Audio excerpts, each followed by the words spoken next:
So last time it was on the Saturday, which I believe was the 4th of March. So this is going to be Sunday the 5th of March. So Paul, you had, after you came out of the vaults, you had this woman with you. So in the following 12 hours or so, what do you do? Paul would probably... I'm trying to think, like, if he knew of a convent or a sort of nuns or like a women's house or something that he could go to. Not a mental health asylum or such like that, because it's a woman that's been broken by men. I know for sure they definitely had like women's refuge, because the prohibition movement had set a lot of them up for women who were getting away from alcoholic husbands. Yeah, and he's probably heard of them from his wife and stuff like that in connection, so that's probably where he thinks, right, woman that's been hurt by men, take her somewhere safe.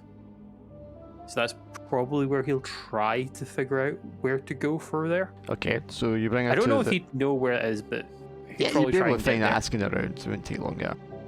And it was still daytime in Edinburgh anyway.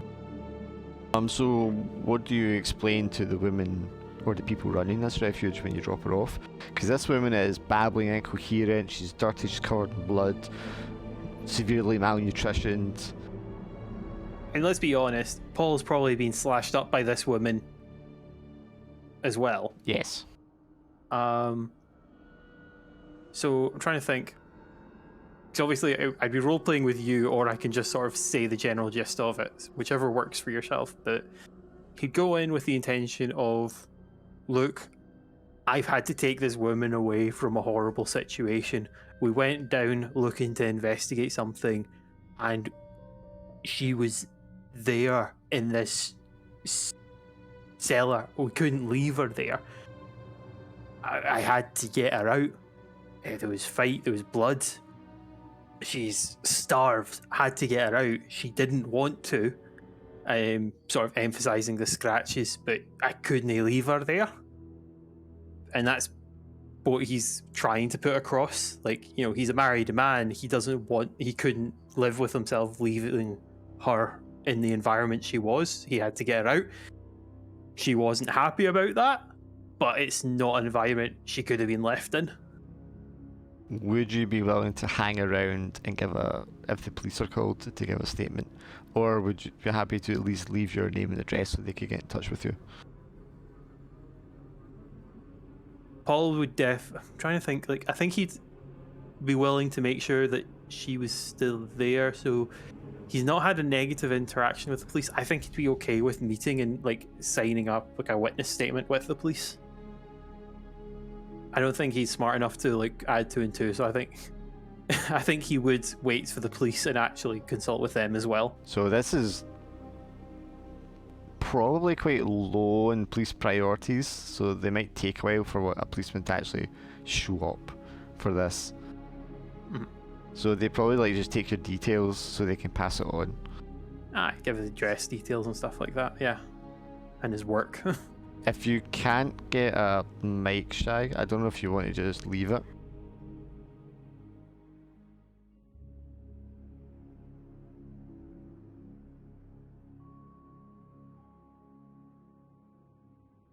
Because obviously your character's not directly involved at the moment anyway.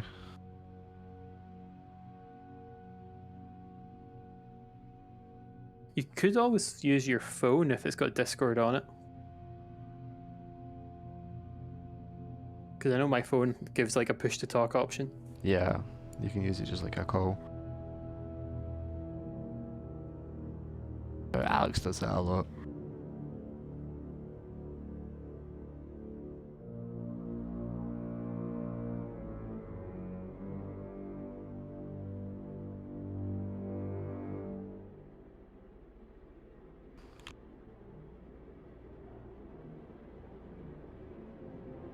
And so Mildred, you come out of the vault, your husband's been murdered in front of you, you just went into the car. So what do you do over the next 12 hours or so? Well, I went to the police station and gave my statement of accounts about the vault and about someone attacking my husband and they said that they'll get back to me shortly. They took all the statements and all the people that were there as well, so they'll be contacting them as well. And then Gloria, what's called my daughter Gloria, I've now packed her away to my sister's house in Glasgow, so she's in Glasgow with my sister for the foreseeable. She hasn't been told about her dad. Okay, so when you go in to speak to the police, you're reporting him as being killed, or are you just reporting him as missing? I'm reporting him as being kidnapped in the vaults. So he's been abducted. Yes. Right, that's a much bigger deal then.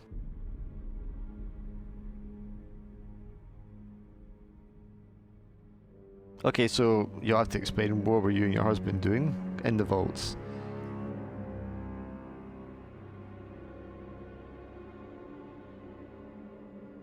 I've explained about the house and about the connections that house has to the Reverend, and that we wanted to seek answers.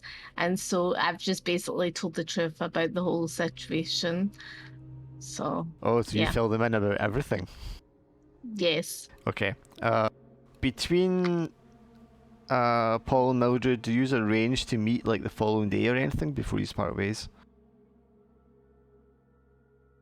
I'm trying to think, like, would Mildred have given Paul a chance before she got into the car and drove off?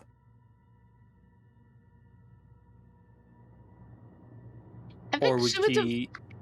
I think she would have given a lift for them, with the women. To the refuge centre. That might have been you might have known of it and dropped off Paul, and then probably just drove off before he could have. I imagine it would probably been a very quiet drive, if we're honest. Yeah, it would have been a quiet. And Paul, when he's getting out, I think Paul would probably have told you meet at, I want to say, like at the pub on Friday or something. Well, the next day is a Sunday. Okay. Well, I was going to say that Sunday. Meet at the church, at like the local church, is probably the best thing, because was it not like people went to service, and I think she probably wanted to go to a service. So, yeah. Yeah, and Paul would definitely say like he'll be there. It makes sense because you know the Father Campbell and Keane and whatnot are kind of connected with that church now anyway. Okay, so Mildred, you get kept in. They're going to question you for quite a long time about the details of this disappearance. So how many guys was it? What did they look like? Did they have any reason in particular to abduct your husband rather than just mug him? But you're given this kind of description for hours, and you're going back and forth, and that way they're almost like accusatory of you of something happening. They ask you about your home life, what were you doing down there with these other people, and what kind of people do you spend your time with, and then they're going to bring up the subject of you reporting these cult worshippers before, and was that genuine? Was connected with the situation. With the priest and whatnot, the reverend. Yes. And after all that, and you're tired and exhausted, it's late at night, you're expected to go home, you need to get to your daughter, send her off to your sisters, and you're left in an interrogation room. And this very tall policeman comes in, full uniform, you can tell he's a higher rank than the previous. And he introduces himself as Chief Inspector Constable Edward Ferguson. Had we not heard about Edward Ferguson? Did the guy not say something about them? That's up to you. Yes, we did. So he's going to sit down. So Mrs. Potts, I understand, not just being a victim of crime in the past few weeks, but now you've directly been assaulted and your husband has gone missing. I want to assure you that the police in Edinburgh are going to do everything in their power to see this resolved. We need to know about this, Reverend. More information. You know, look Well- what has happened. I've been attacked, and my husband is missing. You know, abducted. You know, what are we doing about this situation? Well, for be this stressed man? assured that my detectives and constables will be taking care of it, and if your husband's to be found, he will be found safe and sound. But what I'm interested in, Mrs. Potts, is this fanciful investigation that you have of your own into the good Reverend. Now, I do recall the case as I was somewhat indirectly involved 10 years ago when it was brought to my attention. But you seem to be under the misled idea that the Reverend has something to do with these vicious crimes that were carried out by members of his congregation.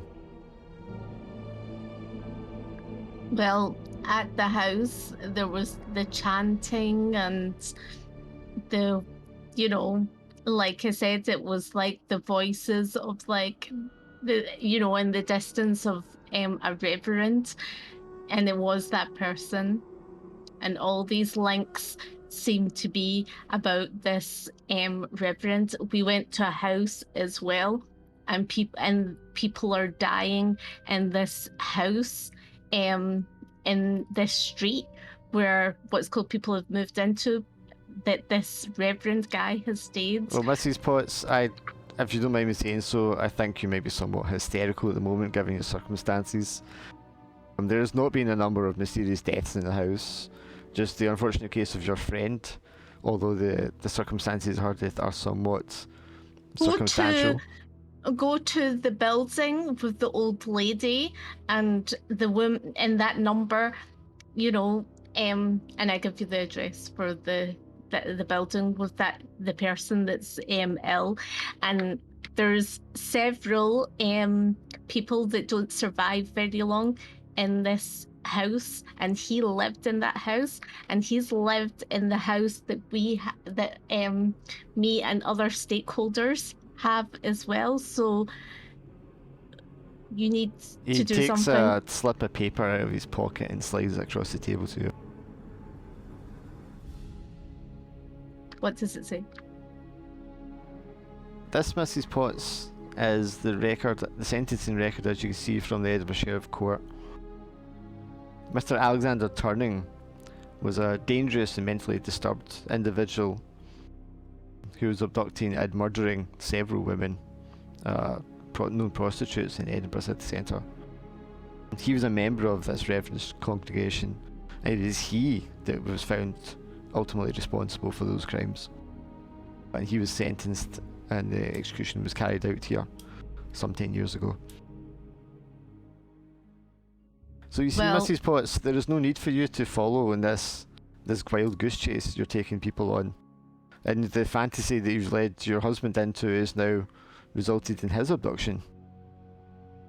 So I think it would be in your interest and the interest of your friends if this was laid to rest and you did not continue these silly pursuits. where was he executed? Edinburgh Court. Where in Edinburgh Court was he At executed? at the gallows.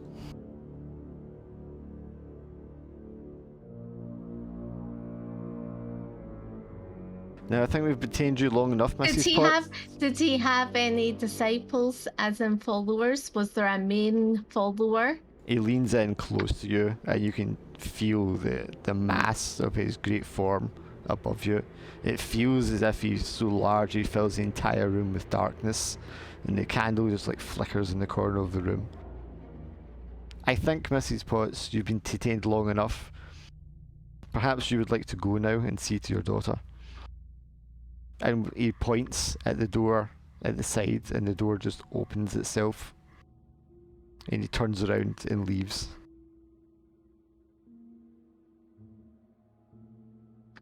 That's the way it's gonna be.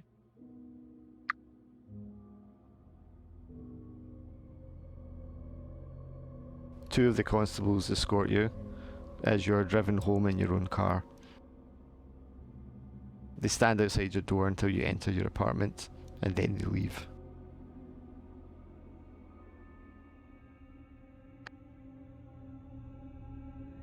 Gloria's already packed and she's away, so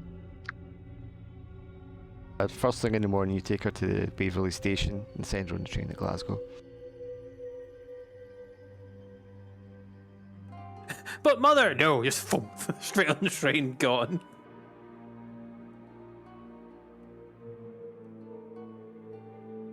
So, Mr. Young, you're unaware of these events that have happened thus far.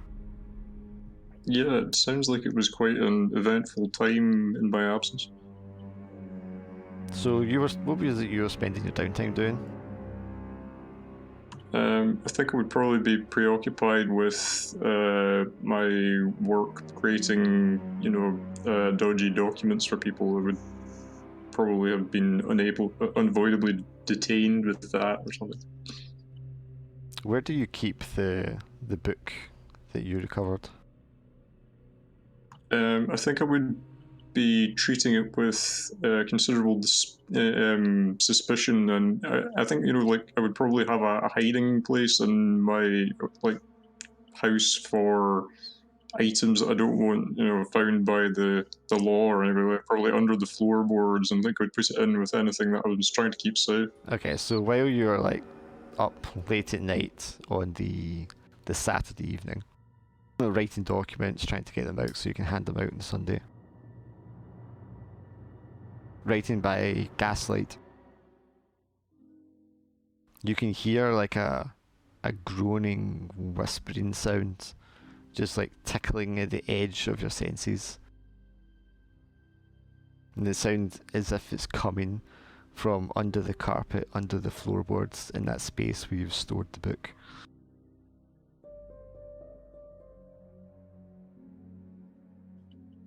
Yeah, this doesn't bode well.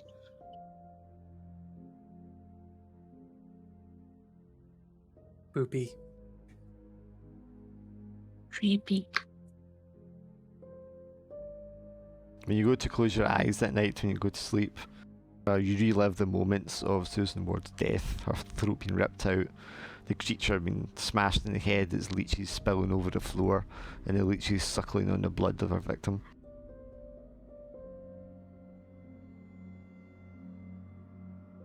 When you wake next morning, it's quite brisk. You feel somewhat compelled to seek out Father Campbell, who's always been your sort of point of moral standing.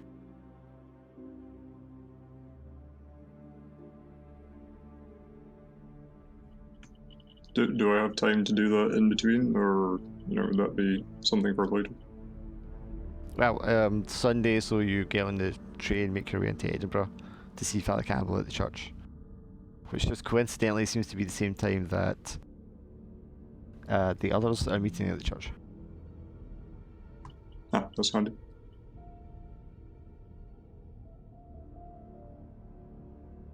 I imagine Mildred, you look a little worse for wear because you were up late and you were held by the police for so long.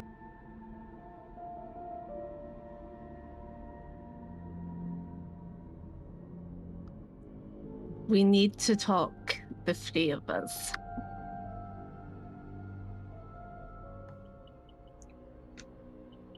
Is there somewhere, more secluded? Well, somewhere a bit quieter we could go to discuss the current events? Maybe we should go outside the church because it's quite echoey in the church. So, what do you think, Paul? Oh. I understand it's a tough time for yourself, Mildred, but we could always use your house if we need somewhere a bit quieter, especially as you advise you've sent off your child. Well, let's go to my house and discuss. Perhaps it's just your mood, or perhaps it's weather, but the apartment block seems very grey and desolate. No one seems to be in the building when you enter. The doorman isn't on duty, the door's all wide open. Wind kind of blows through an open window in the close, giving you a chill at the back of your neck. Stepping into the apartment itself just seems deadly quiet, apart from the sound of one clock ticking in the corner.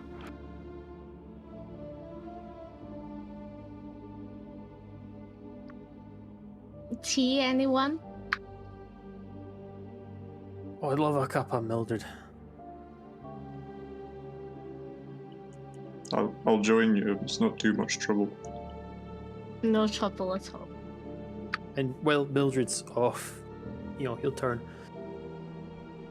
Look, I'll be quick with you.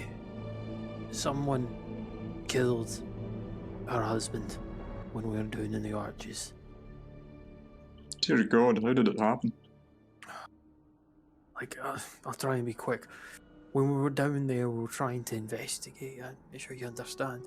And we found a woman there, and noises coming from deeper down. The woman was insistent on going. We were able to subdue the woman, and we went down to have a look. And as we went down, the noises were getting louder, but we couldn't see anything. And her husband, Mildred was insisting we needed to leave, and we needed to leave now.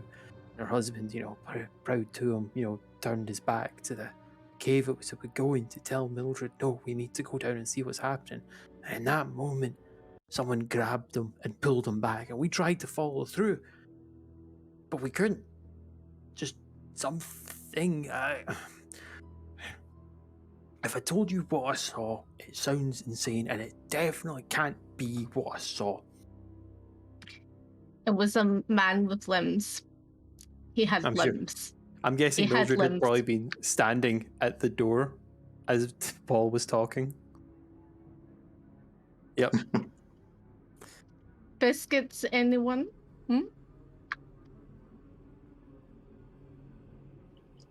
I'm fine, thanks. I seem to have lost my appetite today. Mildred speaks right. It was something that looked like it had too many limbs than it should have. Maybe it was a few people. I don't know. And I understand, Mildred, but it doesn't even make sense for it to have been one thing. I've not seen anything on this earth that looks like that, and I've been in the war. The woman had claws. Look at Paul. Look at his shoulders. Trauma does a lot to people. That woman could be explained away from suffering some horrible things. I'm just having difficulty explaining what that thing that we saw was. Even if this had happened a couple of weeks ago, I might have doubted it, but in light of recent events, I completely believe you. What's happened to you since, we last met? That book that we took from the vaults, there's something about it. It's been giving me dreams, and I don't know what it is. There's a force within it. There's a malevolence to it. There's just something about it it's like it's possessed. Things haven't been right since we've been in that house. I could explain things away up to a point. I can understand the house being unstable. I could explain away a lot of things, but something's not right. I have to agree with you about possessed. Something is no right. And Father Cain, he's away. He's gone. We just don't know where he's went. So Yeah, you may have expected to see Keen hanging about the church or doing some work there or something. But when you ask Father Campbell, he's like, Keen hasn't shown up today. I think he was really freaked out. Well, freaked out like the lot of us, but yeah, it was quite scary. And then what was unnerving was when I went to the police station, and then the police, the head of police, told me that the Reverend has already passed away. He's dead. And it's just really crazy. He told me to stop looking into it, but how can we not look into it when all these things have happened? It's just a scary situation. I think we need to know what's happened to my husband and who killed, Susan. And I just think maybe we need to at one point talk to the women, but I don't think just now is the right point. So Which one of you had picked up the letter that he's found in the vaults? Oh, that's a good thing. I'm trying to remember. I'm pretty sure it would probably be Mildred would probably have it. I don't think, because Paul had the woman that he was carrying out. I think it was Mildred yeah, that I probably did had it. have. I had the letter. Yeah. Yeah. Do you want to show that to Finlay just now? Finlay, take a look at this and see what you think.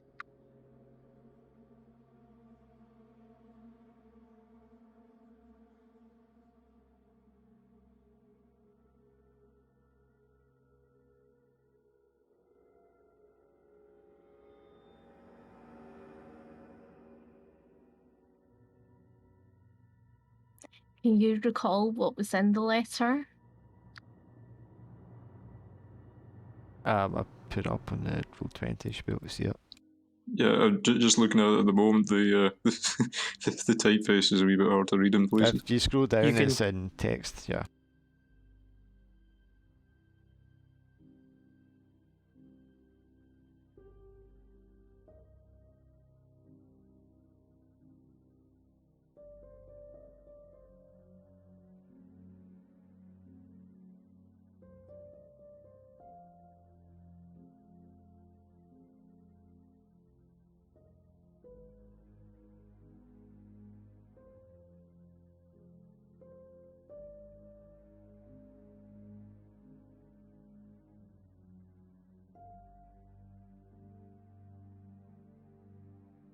Sounds very suspicious. Do we know anything of this George Bullock? The name doesn't sound familiar. No, it was very strange when I was at the police station because the person, Detective Ferguson, he was doing the case at the time, as in he was the one who was the prosecutor, part of the prosecution team. And he was saying that this Michael guy was definitely in the gallows and he was definitely hung. And That's not what he said. Sentence Well, he record did was someone say- else's name. He said someone else was found guilty of the crimes. Oh, did he? One Okay. of his congregation.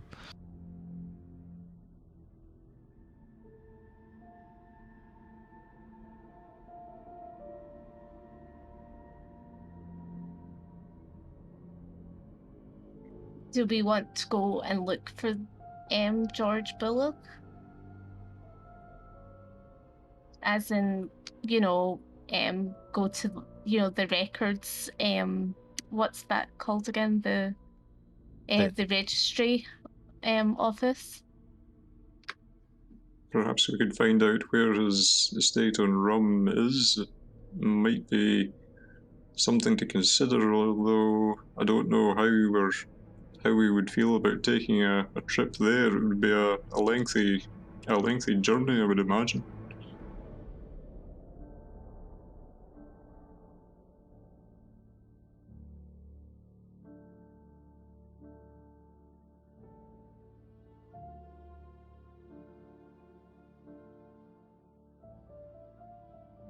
So you just want to check out the archive? Yeah, I was gonna say let's check out the archive first. Agreed. Sounds like a good idea. This is actually a police station building, but it looks very similar. The architecture in Scotland is very similar everywhere. Well, in Edinburgh, obviously all those government buildings were built around the same kind of time. I think it's the current archive building is a newer one, but the one that used to be was I think it's the National Library now. But yes, so you just go down there. I think it's on. Oh, I don't know Edinburgh that well. Is it Bridge Street? Something. It's on the street with the bridge. Yes, so you just go in there, and you can root around archives. So that's a intelligent roll from Mildred, I guess. And you have the library skill, don't you? Yes, What's your intelligence at? it's at the highest, so Okay, so roll 2 dice and use the highest result. Does Mildred get a bonus for us helping? Or? Oh yeah, you can roll 3 dice and use the highest.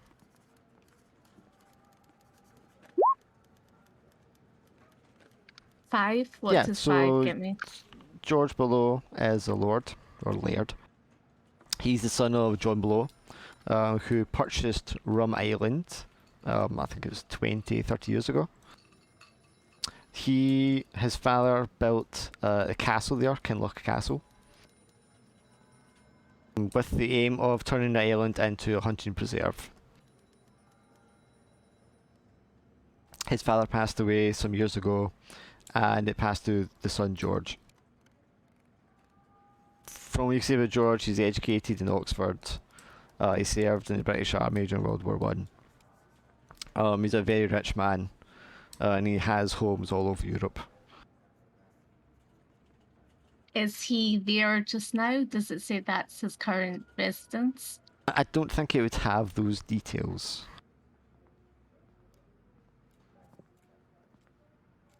But he has several residences. He had 2 residences in Scotland. I think the other's Dunbar Castle, but he sold that one. So the only one he has in Scotland is Rum Island. I think we should go to Rum Island.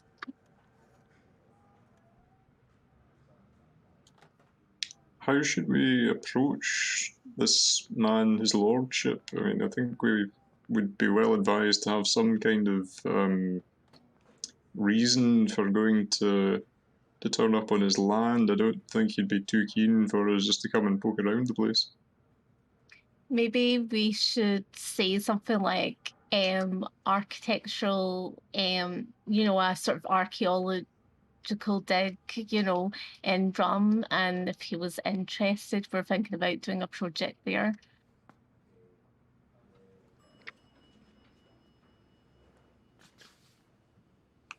We could certainly try it, and perhaps if we, offered to pay him for his time as well, he might be more amenable. Yeah, that might be. I might take some of the savings I have in the house from my husband. Just borrowing. Well, might look. Yeah.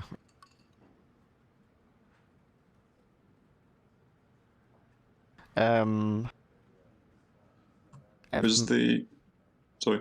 So I was going to say, Finlay, if you could roll. Oh god, what would it be? Intelligence, I guess. Do you have like observation or anything similar to that as a skill? That's a good question. I'll need to check that just a second. Or, Finlay, you're really good at making documents. Could we pretend to be people, that are, in high society? That crossed my mind as well. Was the estate actually being used as a hunting lodge, or was that just a proposal? The island is being used largely as a game preserve, yeah. There's nobody working as like a crofter or anything like that. I mean, we could approach them under the guise of wanting to come and have a hunting party. Perhaps we could tell them that we'd like to come and look the place over before we arranged to bring our larger party over for the season. Do you have... Paul, Sorry, Finley, do you have any skill like observation? Yeah, just a second. I'm waiting on the thing to load up.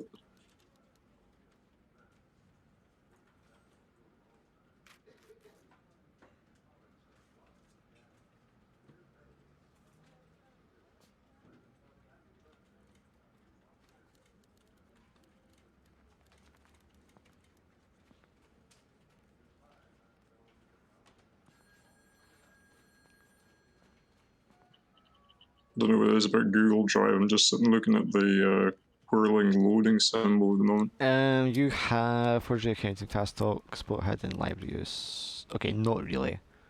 You are clever, so if you could roll 1 dice for me. Sure. Just a second. D6. Yeah. Yes. Yes, as as Mildred is pottering about in the archive, and Paul's doing whatever Paul does, you go outside for a quick smoke. And as you're standing outside, you notice there's a policeman. He's not necessarily in uniform, but being the person that you are with your background, you know what to look for those kind of characters. And he's definitely kind of loitering around this area.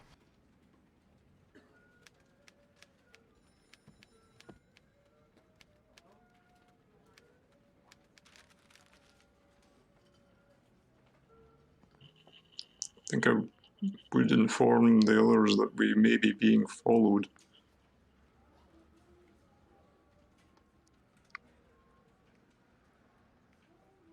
Paul, Aye, Mildred. as we are thinking about going to Rum, I think, because we have to look the part. My husband has some sort of hunting, but it's not hunting clothing, but it's because we use it for when we go in archaeological digs. So do you want to get changed and cleaned yourself up so that we look the part? You're perfectly fine with people wearing your dead husband's clothes so soon. Well, That escalated quickly. she wants to get to the bottom of this, so It's what he would have wanted. yes. Well, he was being pushy. I'd also remind you, Yeah. I'd like to point out that Paul is a very large man. Yeah. Did we not say that Alexander was quite tall? He was quite tall. He's so... tall, but I mean, Paul was huge. Yeah. Like Yeah, but this sort of it's baggy shirt and stuff like that. So I'm sure he'll fit into the clothes. Maybe. that's optimism for you. I don't know how comfortable Paul is with slipping into a dead man's clothes so soon. He's probably a bit confused by the whole situation. He's like, why do you want me to wear your dead man's? I don't think he would question it because she's very upset, and I think he's the type of person who wouldn't do that. He would just go, right, let's just do this. Yes. So has Mildred got like a constant edge to everyone else? Like, you guys can tell that she's right on the edge of just like collapsing into grief. I think that's probably a fair assumption to make. She wants someone to wear Paul's clothing to remind her of him. You could definitely be thinking that, I think, yeah. Yeah, I mean, you might think, Finley, that she's maybe not quite accepted what's happened. She's been through a lot.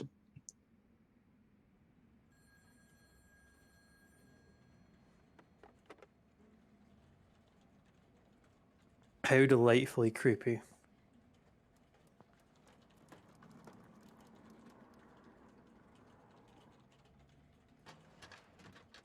Okay, so what did you decide to do now?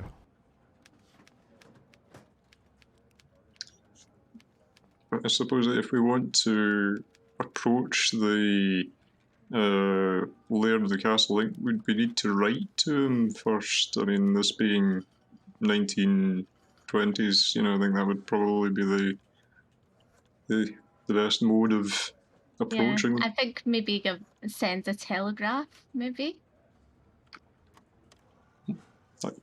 Sounds like it could be a good idea. Sounds actually quite smart. They may possibly have a telephone.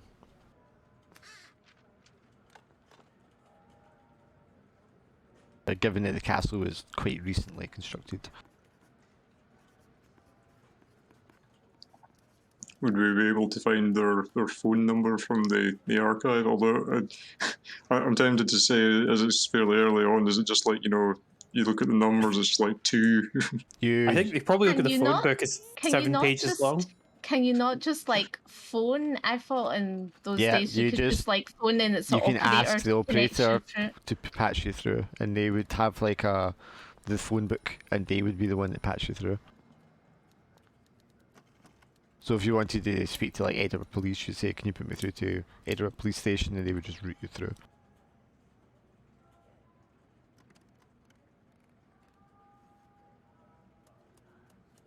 Of course, you'd have Well, to have a phone to call them. Finley, I think there'll be a phone at the university, so I think we go to the university, get the phone there. So Sounds like a good idea. Yeah.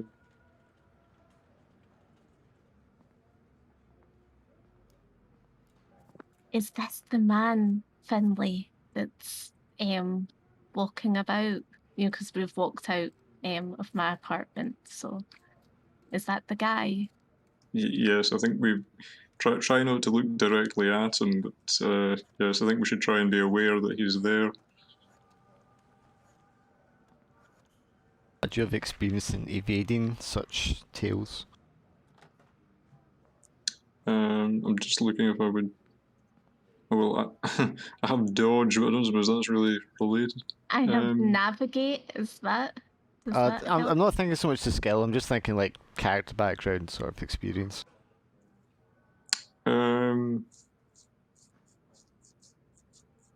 Yeah, I think I probably would have, experience of trying to give people the slip in these circumstances. Yeah.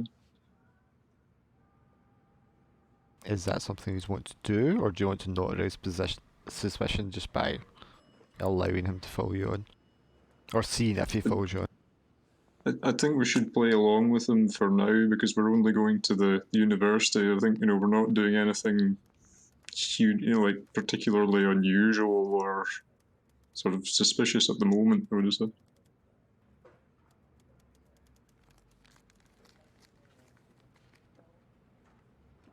Okay, so you quite easily make your way to the university. Into the staff offices, courtesy of Mildred. Each department will probably have its own telephone line, which is then routed through the universities to the wider network. Finley, would you mind making the phone call? Because I don't think I'm the best person to make the phone call. So I do have fast talk as well, so I think I'll give it a try. Okay, so you phone up, the operator answers. Hello, I was hoping if you could connect me with the Bullock Estate in Rum, please. One moment, please. Thank you. You can hear like a click, click, click sound. It rings a couple of times. And then a sort of rough sounding but politely spoken woman answers. Yes, below residence. Hello, sorry, to whom am I addressing at the moment? I'm Mrs. McCrown. I'm the housekeeper. Ah, yes, Mrs. McCrin. Thank you for taking the call. I'm hoping to speak to someone about potentially visiting your estate with an eye to setting up a hunting party in the near future. Would that be something that would be possible to make arrangements for? Are you friends with his lordship? We haven't met specifically, but I believe that we probably are aware of each other through mutual acquaintances, and I was hoping that he would be amenable to such an arrangement. We would be able to offer any kind of remuneration for his time and his good favour if such is necessary. I don't believe his lordship rents out the premises. It's usually for his friends and family members. I see. I mean, it would be for a fairly large party, and I'm sure that he would appreciate the social connections that we could bring with this. You know, if there is, you know, we would be representing people in fairly high positions, and I'm sure that his lordship would find it a most favourable arrangement if this was to go ahead. Okay, what's your appearance? I have unattractive, unfortunately. And you have the skill, so roll 2 dice for To be me. fair, he's on the phone. Yeah, but it's also like your charisma and stuff. Right. So, sorry, was that 2 dice? 2 dice, yes. You've got the skill, so Second. it's not less than that.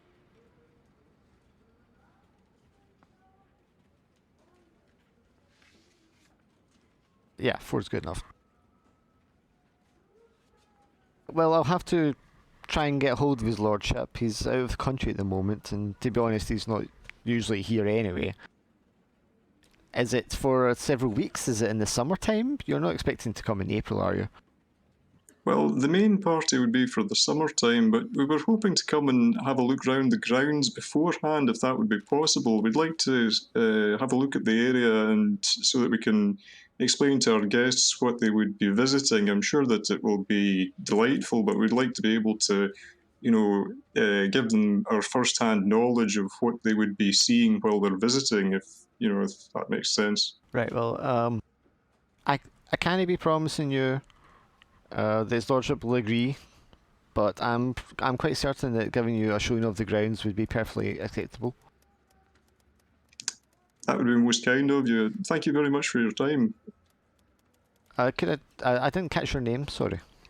Yes, I'm Mr. Finlay Young, is my name, and I will most likely be accompanied by my 2 companions, Mr. Paul Cummings and Mrs. Mildred Potts. I see. And are you working on the behalf of someone, Mr. Young? Well, I am indeed, but our patrons are not just at entirely liberty to divulge at the moment. They prefer to remain a little bit anonymous until the full arrangements have been made. It's just the way they like to operate, I'm afraid. Yes, I understand. I will attempt to get in touch with his lordship and get to probably give you an answer upon your arrival. But you should be there's places you can stay on the island or in one of the surrounding ports if need be. Anyway, I'll tell the groundskeepers to be expecting your arrival within the next few days. Yes, we'll be there as soon as we can. That would be most kind of you. Thank you again most very much. No problem, Mr. Young. Thank you for calling.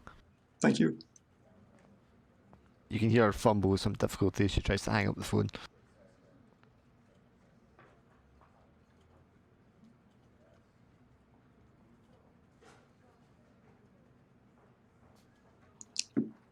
Well, it sounds like we can make our arrangements to travel to Rum as soon as possible.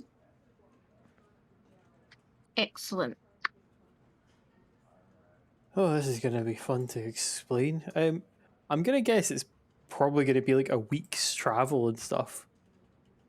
Yeah. So you can inquire at the train station, but it doesn't actually take that long to get there. Oh, okay. You would definitely need to stay overnight, at the very minimum. But I mean, if you want to go to the train station and make inquiries about travel, you can do that.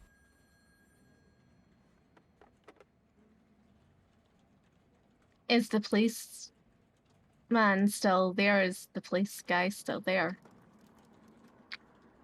Do you have a skill like observation?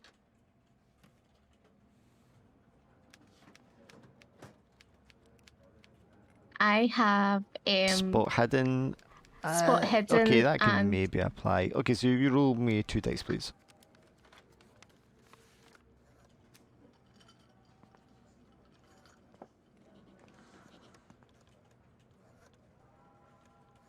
Peering out of the window of the department, you cannot see the plainclothes officer on the university grounds. coast is clear, guys. Doesn't seem to be there.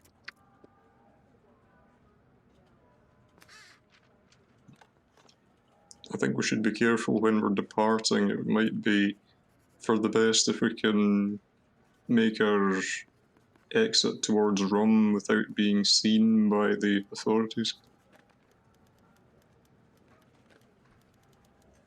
So you want to sneak out of the university. Maybe Well, go the back entrance then.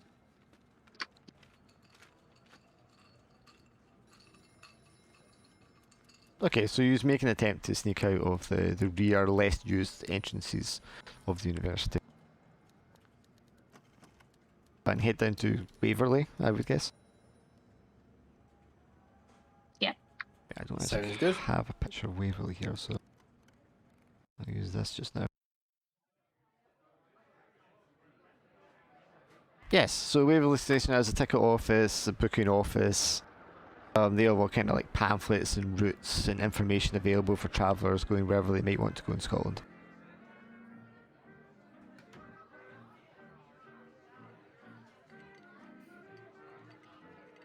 So who wants to ask for what?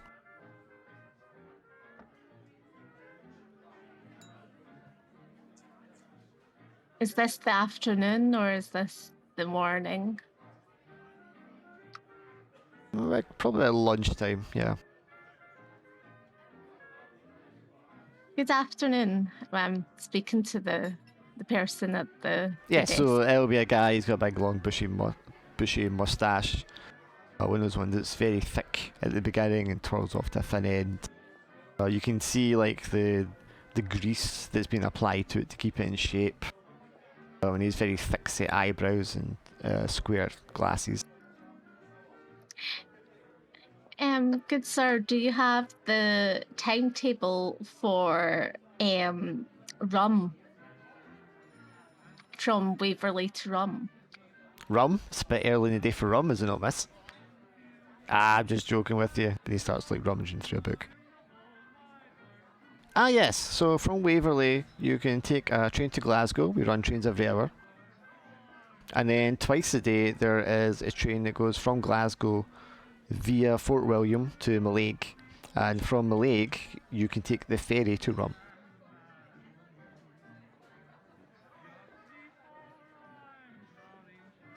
Is there a quicker way of getting there?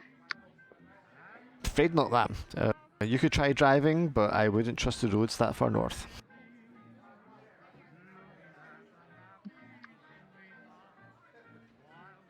What do you want to do?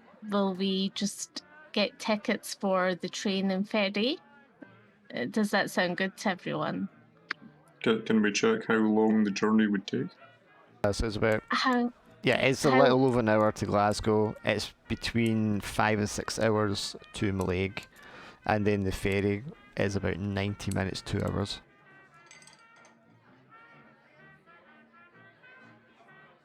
Assuming the timings all line up right beside each other. I think perhaps we should try and leave early tomorrow morning rather than try to make the journey today. It'll likely be quite late by the time we get there in any case. Yeah, that seems logical.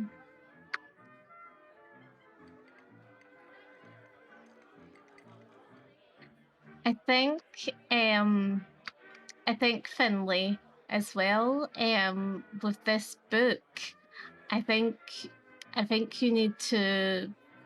I don't know whether you hide it in a church or something, because I don't think it's safe being in your home.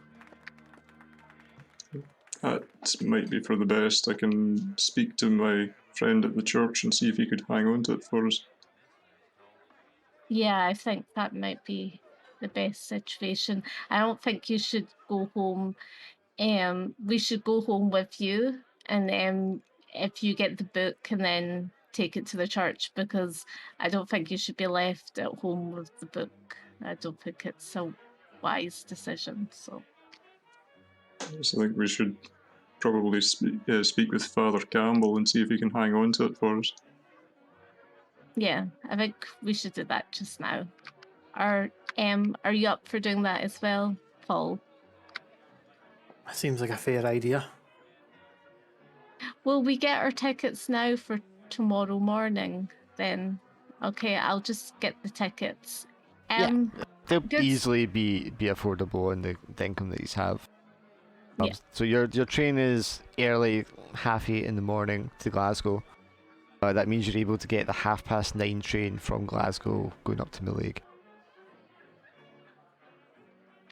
Paul, if you can, if you feel that you can fit into that clothing, or have you got your Sunday best? If you can wear your Sunday best tomorrow, that would be great, because we want to sort of give a air of, as if we have money. So yeah.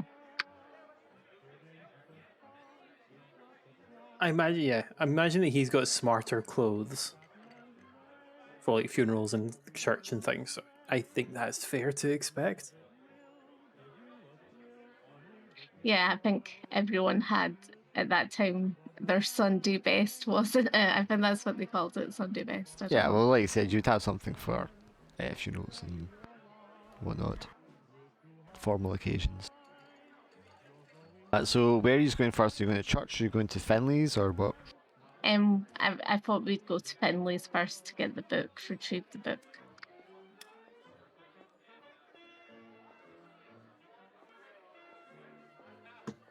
Are you sure you want to travel all the way out to Falkirk, or will I just get it and come back?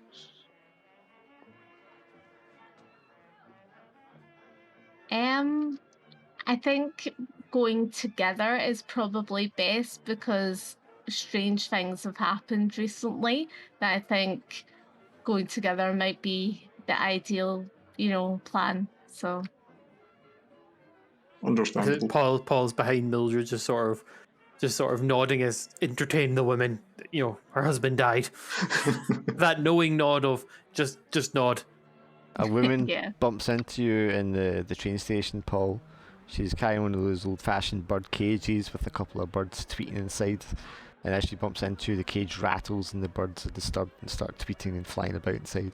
She apologises. I'm sorry. No problem, miss. No problem. Oh, that's some fancy birds you got there. Oh yes, they're my cousins. She toddles off, the sound of the cage start rattling in her hand.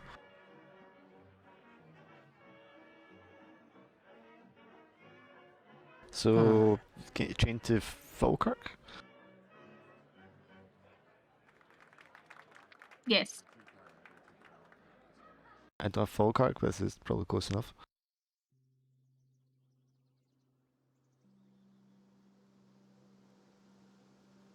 Falkirk's similarly like an hour away, yeah. I think it probably would be.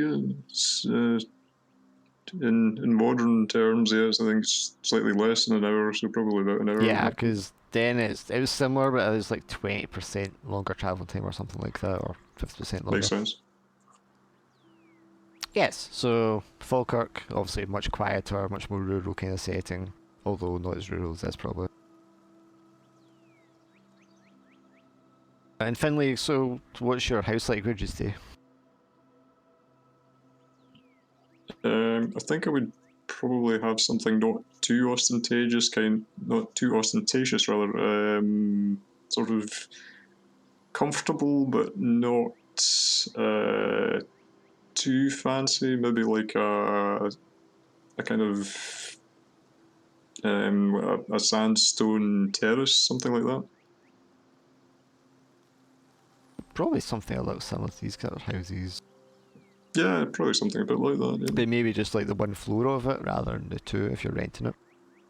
Yeah, yeah. And of course, you've got the house to yourself. You don't live with anyone. Yeah, probably like a single floor of it would be enough if I'm living alone, yeah. So you're in Falkirk. You're going back to the city centre, and you go past one of the dress shops that you notice Mildred. And in the window is, one of the mannequins that they put the dresses on, and it's one of those mannequins that doesn't have the arms on it. It's just the head and the torso staring out at you as you walk past.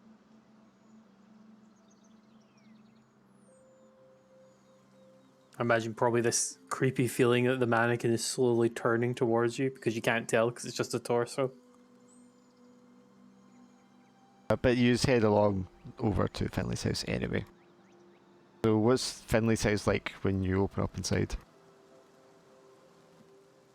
I would think it would probably be not too fussy or anything, like kind of fairly minimal with its furnishing. Sure. Kind of And ordered, but not, and not a lot normally of this stuff. normally this space under the floor where you keep this thing, is it just a rug over it and then a table, or is there more to it? I think it would be like kind of boards that you would lift up. And of course you left it here under the boards with all that in place. Yeah, yeah. When you step in, do you have you have your writing desk with all your papers out, don't you?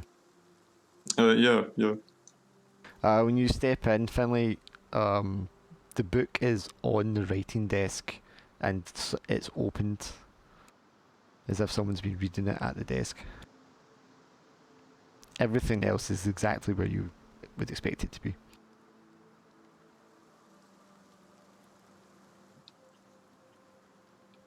This Finley, is were you reading the book? this is very strange. This is not how I left it at all. When I put the book away, it was under the floor. It definitely wasn't sitting out like this. Could Mildred and Paul both roll with intelligence? Is that going to be 2d6? Spot hidden, so for you, Mildred, it's 2d6 in the highest. Paul, you also have spot hidden, so yours will be just 2d6 the lowest. Yay, 2d6, take the lowest.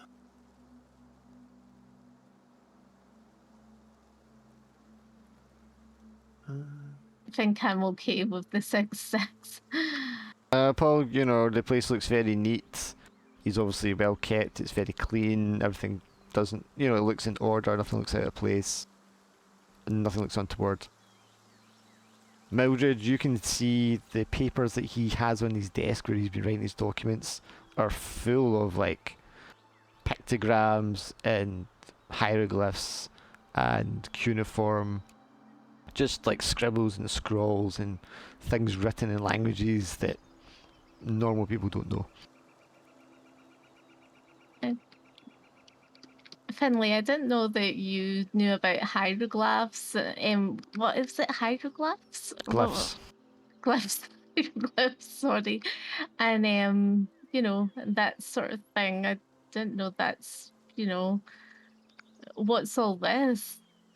I have no idea about anything like that. I don't know where this has come from. This is all.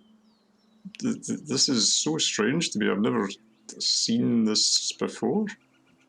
Can you roll 2 dice for me, Finley?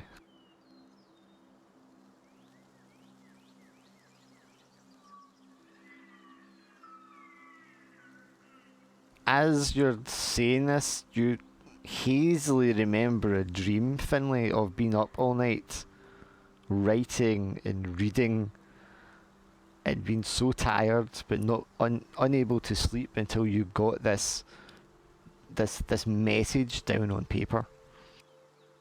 And you realise that you haven't slept, that you've been up all night, and you actually remember reading the book and writing these things. You take a stress.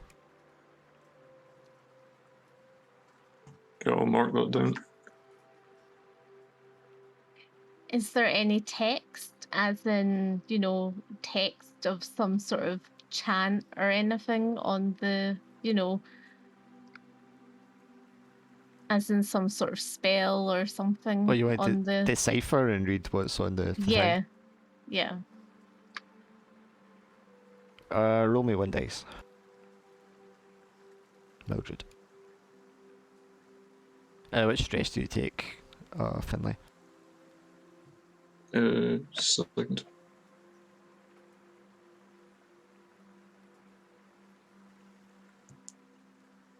I'll take feel anxious and resist taking action or make a mistake.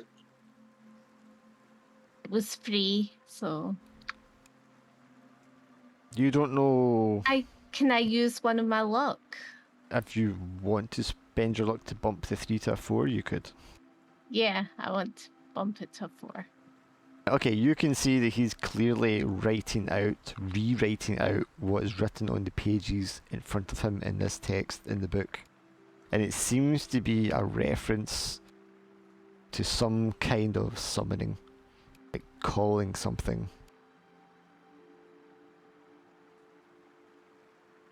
Finley, this is a summons. Like, you're writing from the book. It's, you know, the literature is, it's as if you're writing a summons, as if you're wanting someone to be resurrected.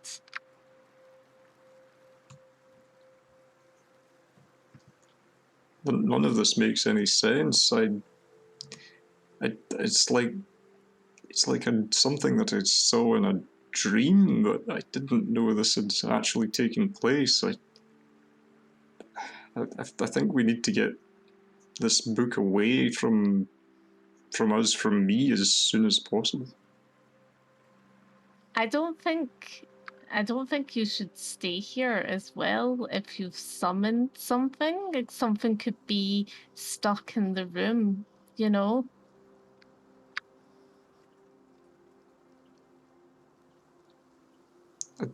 I don't know that I can. My work is here, though. I don't know that I can very well come away and just leave it, but I don't know.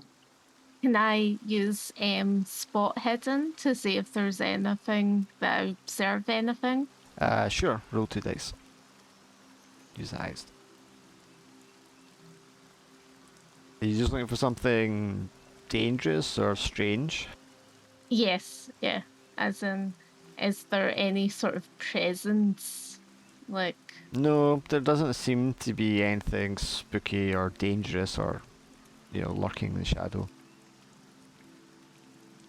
He doesn't seem to have scrawled or etched anything into furniture anywhere. There's nothing's been spilt or broken. But everything else looks completely normal.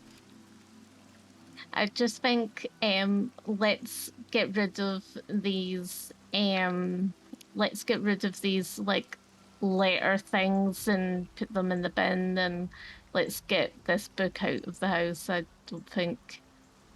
don't think we should be here longer, and the longer we're here with the book, I just think something might happen. So yeah. There's the patter of rain on the window as it starts to rain outside.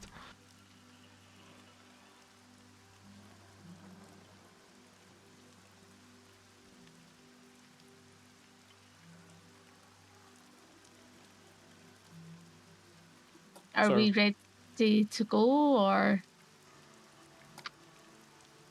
I mean, did you guys bring, things for the rain? As, Paul taps the window at the rain that started.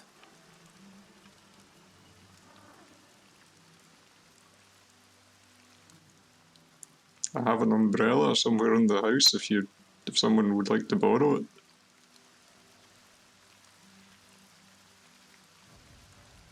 Yeah, I think that would be a good idea. Are you coming back to us to the church? Yeah. I think I suppose we'll need to. I'm just completely at a loss to know what to do with this. Are you picking up the umbrella for someone? Yeah, I'll pick up the umbrella and maybe not offer it immediately, but yeah. Are you handing it off so they can open it when you get outside? Yeah, I think I would like offer it up for anyone that wants it without being specific. I think I'd just be kind of dumbfounded at this point.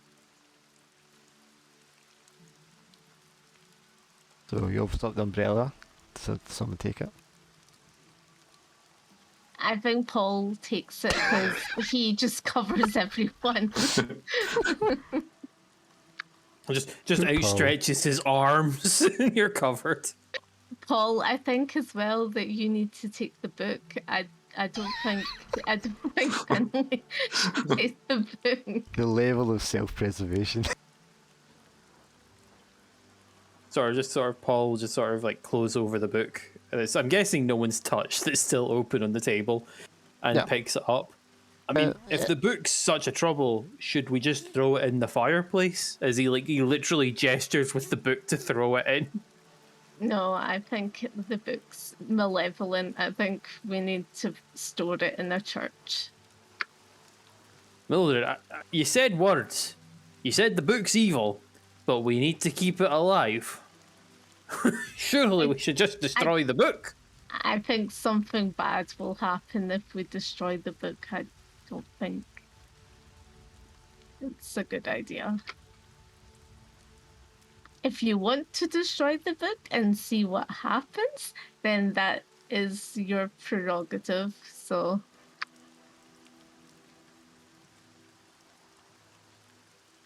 what do you do? You should have been a politician, Mildred.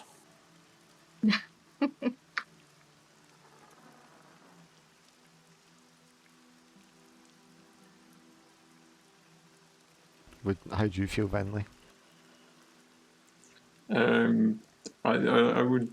I mean, I'm trying to think how I could work this into the result, the stress that I've taken. So, I mean, I guess resist taking action. So you're kind of Maybe teetering. You're like, part of you is too curious and doesn't want to get rid of it, but another part of you is screaming, "Burn it, get rid of it." yeah, maybe like when Paul made the gesture, you actually grab it out of Paul's hands and go, no, don't be too hasty. And like Paul's like, oh. Yeah, no, I think that would make sense. Yeah.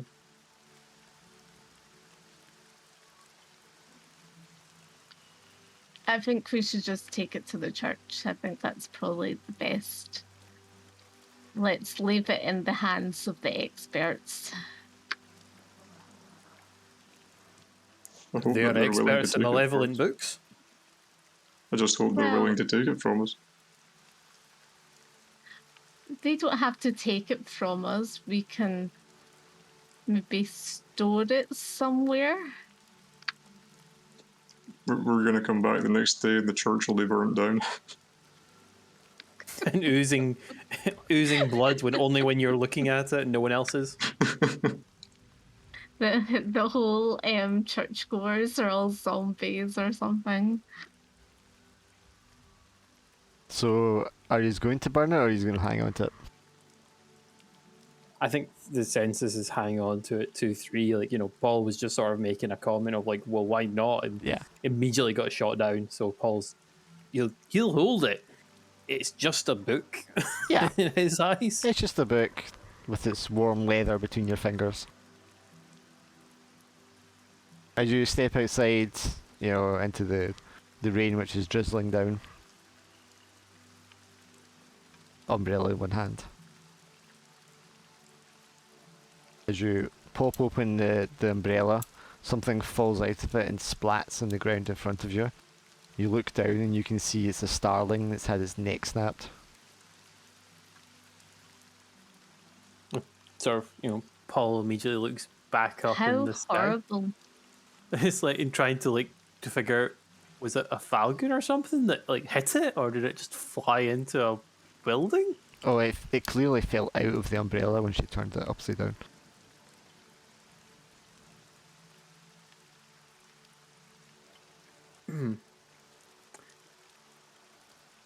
You know, Paul will just look at Finley. He's like, how long has that umbrella been in there?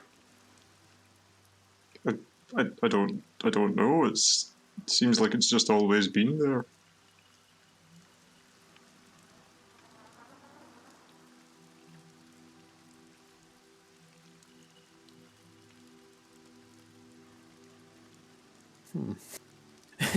Sort of like, Paul like sort of retracts his hands and sort of looks at the dead starling, and he's a bit concerned.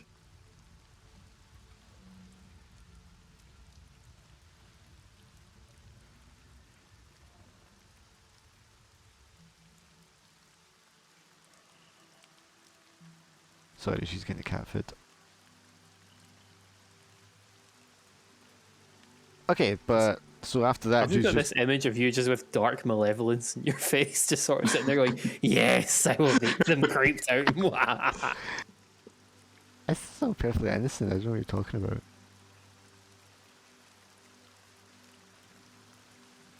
Don't have the image of this church you went to before.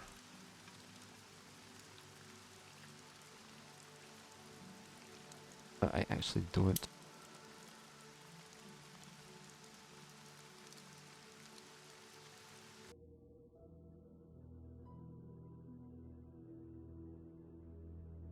Yeah, so you just get back to Edinburgh. And by this time it's probably getting right into the evening. It is Sunday, so there will be a later church. I think they have it at 6 PM. So you could probably make the church for the end of that. And maybe catch Father Campbell just as he's wrapping things up and everyone else is leaving the church. Obviously it's still raining here. Everyone's, pulling their hoods up over their or putting their hats on, pulling their jackets up over their shoulders and just hurriedly trying to get home.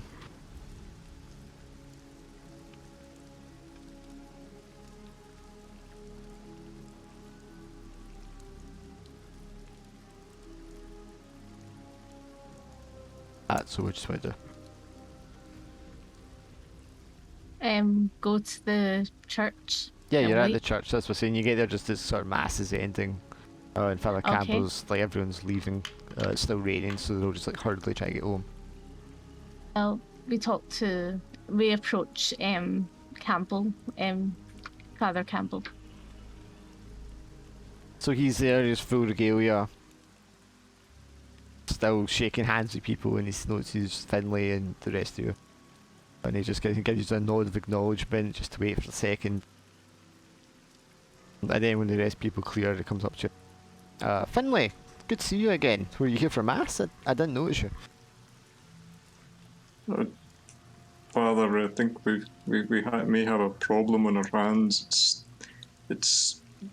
We have a book that we think has a malevolent presence to it. We were hoping that, maybe you could do something to take it off our hands. We seem to have been encountering more and more misfortune, and we were hoping that maybe if we were to store it somewhere like the church, that it might negate this presence to us. Finlay, are you quite alright? You don't look like you've slept. You're starting to sound like Kean. He's been babbling about all sorts of nonsense as well. Is Kean all right? We haven't seen him since the last time we met. I encountered him earlier today, asked him if he was going to come along, and he seemed quite reticent. I think he was staying home. I don't think he was feeling too well. But he too was saying something, about darkness and what have you been up to? My husband has been abducted. There have been people murdered. There was from this book there has been scrawlings of a summoning, a sort of a summoning of a sort of demon or something. We need you to take the book. You have to take the book. Well, calm down, my dear. That sounds like a lot's happening to you. And he looks at you, Paul, as if like, is she okay? Our husband's been abducted. Well, that sounds terrible, miss. If there's anything I could do to help, of course, it'd be a beck and call here. The book. the book, just smacking it off his head. Sort of wide-eyed and a little scary. It's like, oh, okay, so I guess so okay, so this book, where, show me it. Paul, you hand it over to the father. Yup. Oh, it's in Latin. Libri Vonis. The Book of Eben? I haven't heard of this volume. So what's the nature of this book? Is it a dark tome? Is it just full of demon superstitions and he starts to flick through it? I think you should keep it in the church. Is there a particular reason you need to keep it from it? I'm quite happy to do so if it makes you feel better. But I'm not sure what you're worried about. This is a holy place, so I think it's safer in here than it is in, in someone's house. Oh, of course, miss. That's not a problem at all. I'll go and stick it in my office if that's okay with you. Don't stick it in your office.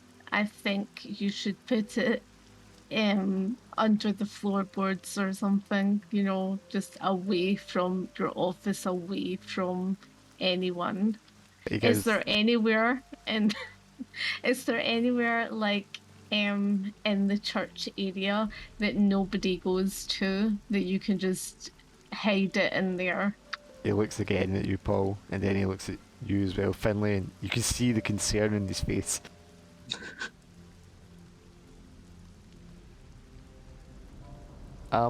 Yeah, I'm sure that I can find somewhere that no one else will find it, miss. Finlay, can I speak to you for a minute? Of course, Father. He walks towards, the back where his office is, with the book in one hand. He's looking back at the other two standing there. Finlay, is your friend in a good frame of mind? She's been through a lot in the past few days, but there is definitely something amiss with what's been happening to us, Father.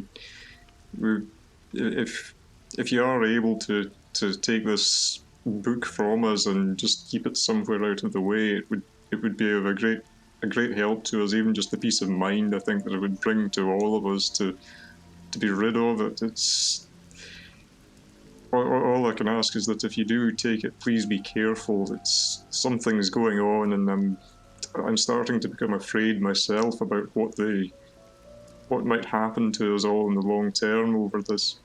Over this book. Yes, it's like it seems to be kind of emblematic of what's been happening to us all lately. There's something in the air. I don't know what it is, but if we would certainly appreciate your support at this time, and if there's anything that we can do to return the favor, then we absolutely will. All right, Finlay. I have to ask, does this have something? This clearly has something to do with when you come in asking me for an exorcism a few weeks ago. I'm afraid so.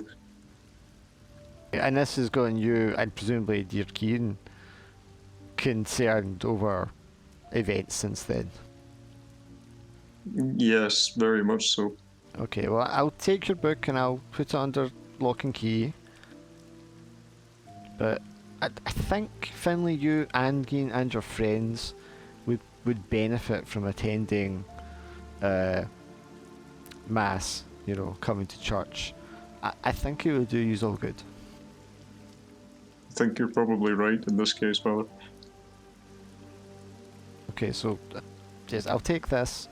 You take care of yourself, Finlay. Okay, make sure you eat, make sure you get plenty of rest. Stay away from the drink. Everything's going to be fine, I promise. Thank you, Father. Your support means a lot to us at this time. Bless you, my son. He takes the book and he waves to Paul and Mildred. He goes into, not his office, but the other door, which is going down into the basement.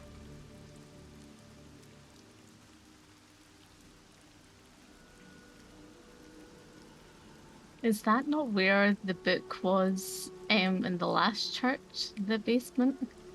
It was, yes. That's not good. What have you done, Mildred? What have you done? Get prepared.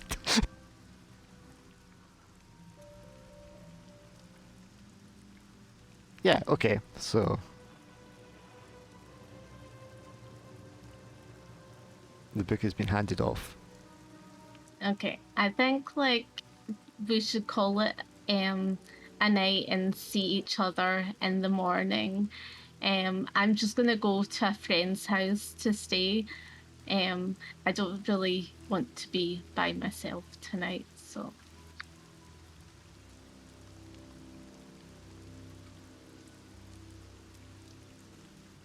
I hope Paul's going to be able to explain to his wife and family why he's just suddenly away off to Rum next day.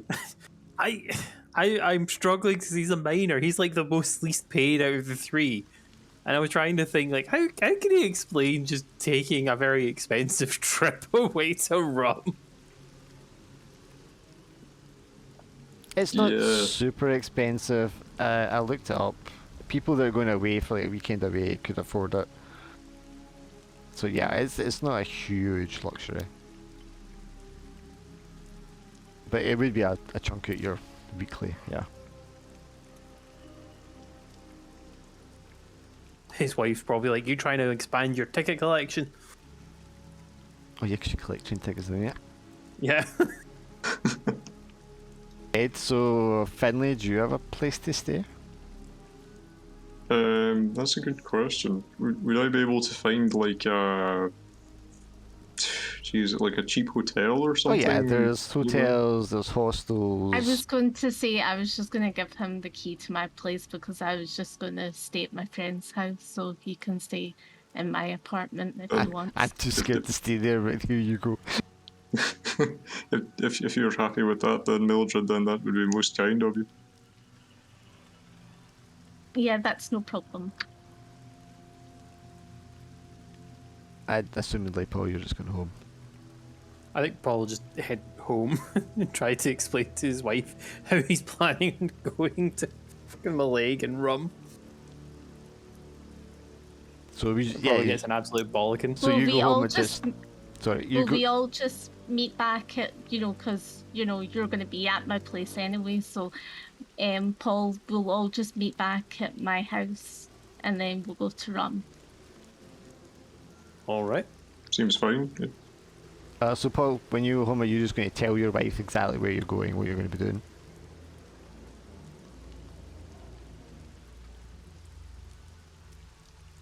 I think he's going to explain it. It's all... Because the way I see it is everything is in relation to selling the property. And he's probably... He'd definitely have told her that the property's valued at this. But it just keeps getting more and more complicated. Mm-hmm. So I imagine it's starting to get a bit long in the tooth. Interesting. I'm not going to be able to make next session. Uh-huh. So I imagine that's the one where the wife's like, right, no, I'm putting my foot down. After this one, you need to spend some more time and actually work. So like next session, because I can't attend next session, so I imagine that's what happened. We need to see Paul's wife, I think. So Agnes, what does Agnes look like? Have you know the Brooms? The Carl book? Yes. Her, That's the perfect. mother. The mother. That's absolutely perfect. That's Agnes. Mrs. Broom. So you come in, you have 4 kids you've got, don't you? 4 kids. Yes, 4 surviving. Yeah, so you have 4 silent kids running around, being loud, causing mayhem, knocking things over. She is frazzled, exhausted. You come home, she... Oh, where have you been all day?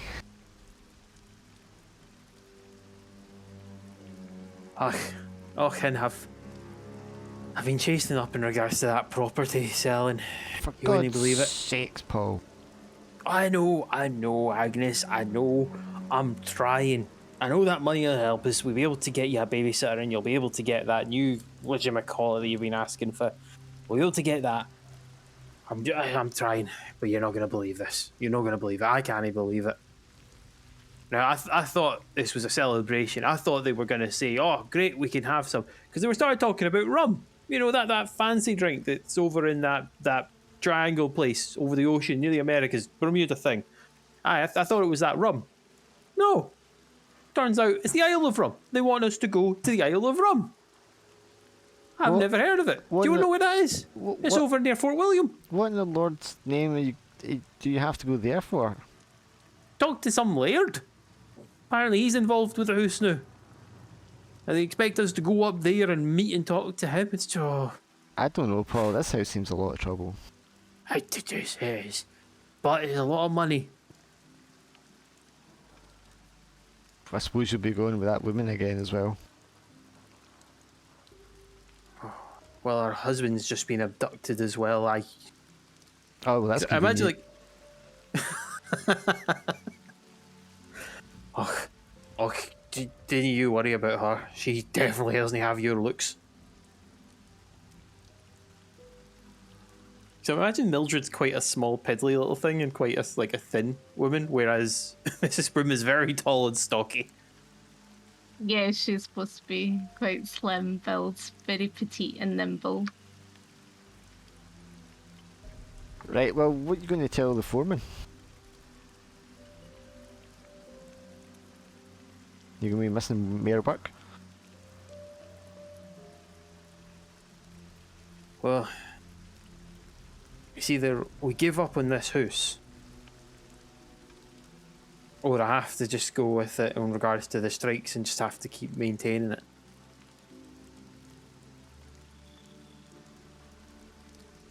And I didn't know, Agnes. I mean, it's a lot of money. We've already invested a lot of time into this. And we're getting there. We're getting damn close to there, I think. Alright, well, I'll make a promise to you. When I get back, I'll day shifts in the mines. We'll get the money. And I'll get it sorted. I make that as a promise to you, Agnes. Alright, well, your dinner's cold. And she just leaves you to a cold dinner on the table alone.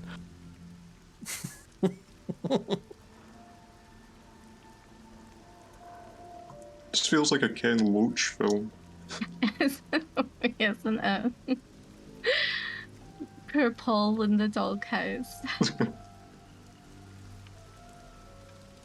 I just sort of thrown in the gutter. I'm trying to explain it because I'm just... So, Finlay, you're on your own in the apartment that night, yes? Yeah, I feel like this. I already feel like this is a bad idea. But it's... what are you worried about? It's a very comfortable apartment. It's a very nice bed. And they've got some nice food and drink stored there. It's a little bit of luxury for you for a change. It's a much warmer building than you're used to as well. And you get a good, solid, long night's sleep. Makes a welcome change. You wake up in the morning, you blink your eyes once and twice, and you go to reach up and rub the sleep out your eyes, and you can't move your arm.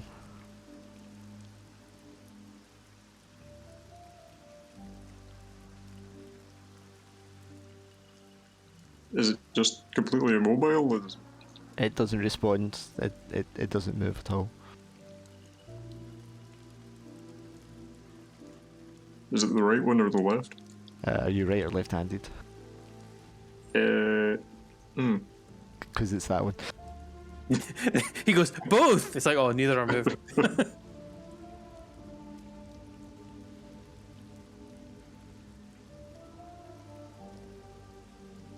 You're lying in Kinda bed and all you can do is hear the rain on the window.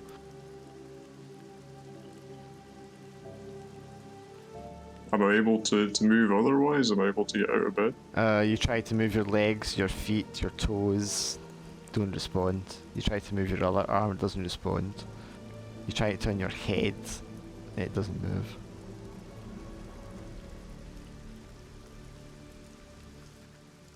Am I able to cry out for help? Yes. You're able to make a noise. Kind of like a mumble, as if you were like talking in your sleep.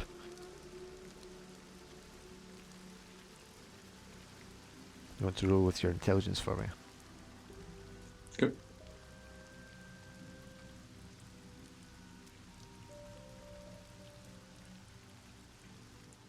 Is that just 1d6? Are you intelligent? You are, so 2 dice. Yeah. Yeah. That's the best one.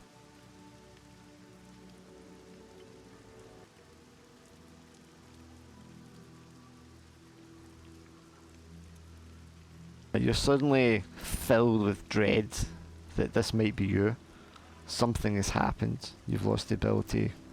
You've completely paralysed. You might be bedridden for the rest of your life. You imagine all the horrible scenarios that might have brought this about, all the horrible scenarios that might occur in the years ahead of you. You take a stress. Okay.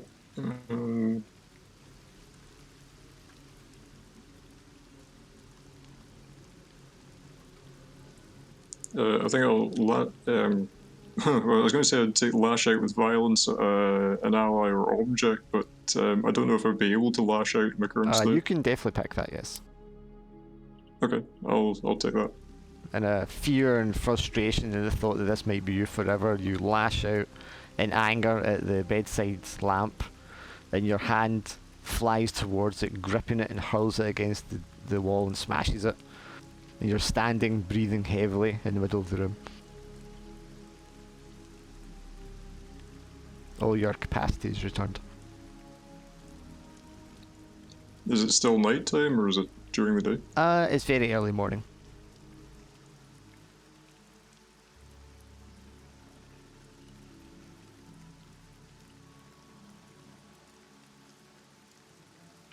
I think I would be stricken for a few moments, but I think I would probably try and pick up the bits of the lamp, and I'm very much aware that this isn't my house and I've kind of wronged Mildred's possessions. That was broken when you got there. Best excuse.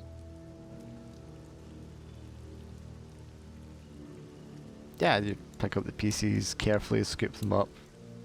Yeah, there's nothing really to do but put them in the bin. Or maybe set them aside to be repaired later.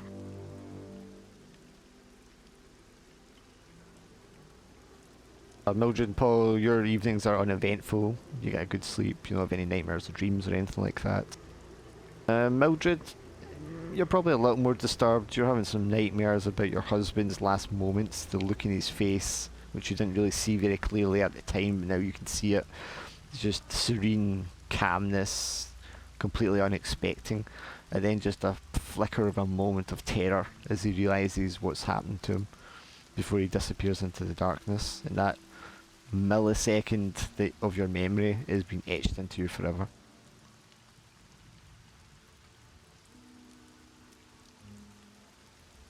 So when you wake up in the morning, who is your friend you're staying with? Moira. So does Moira have children? Moira has one older son. So she's there to make a breakfast for her son before he sets off for school. Moira, could I have a cup of tea? Of course, dear. How are you feeling this morning? Oh, well, my husband's abducted, and this house thing has been more aggravation than. You should it's march worth. right down that police station and make sure they're doing everything they can to find them. Poor Alexander. I know, darling. I can't believe it. Do you want me to come with My you? poor Alexander. I'll go myself. Are you sure, dear? Yes, I'm fine to go myself. Okay, don't take any nonsense from them. You bark right at them. I will. I'll let you know as well how I get on. It's ridiculous that they let anyone go down those vaults, I tell you. They should clear the place out and burn it. I told him not to go down. I didn't want him to go down. You know that, Moira. I've never been one to go down to those vaults. Never would I go down to those vaults. It's ridiculous. He's charging in like a fool. And what to say to Gloria? She's Exactly. 10 years old. Exactly. 10 years old, Moira. I'm sure everything we find there, I'm sure they'll find them. The bastards are probably just like holding them for money. Cynthia's, she's asking all sorts of questions. She's, you know, and questions that I can't answer. So, you know, It's like, there, it's dear, hard. and just like patting you on the shoulder.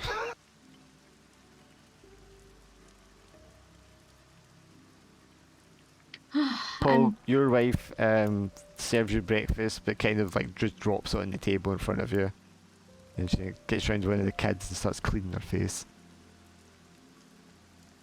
I suppose you can take your time with your breakfast this morning, since you've not got to work today.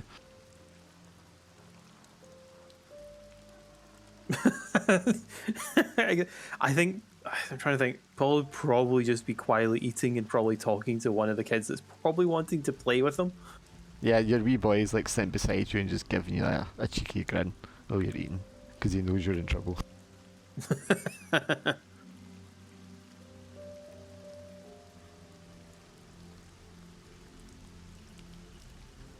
Don't you go get any ideas, boy. Like, wipes the porridge off his lips and sticks his tongue out at you. You keep pulling that face, it's gonna stick forever. He looks a little frightened at that prospect. So you guys meet up at Mildred's apartment around half an hour before your train is due to leave.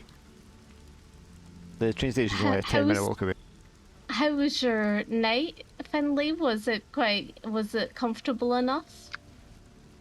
It was fine, thank you. But I'm afraid I had a bit of an accident with the lamp. I knocked it over and it's smashed into pieces. I'll be sure to get another one for you as soon as I can.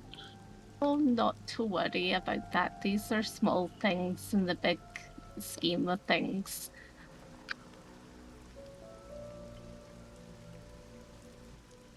Did you manage all right yourself? How are you feeling? It must be a terrible shock to you in light of what's happened.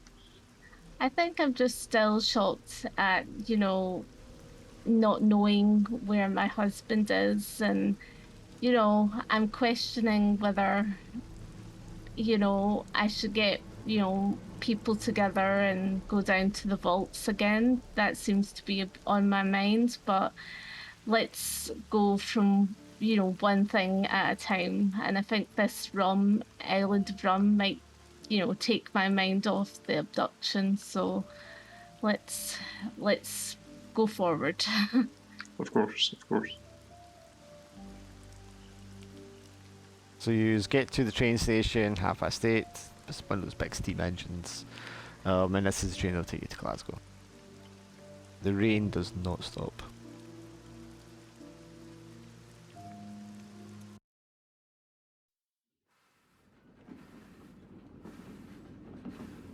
And about an hour or so later, you arrive in Glasgow.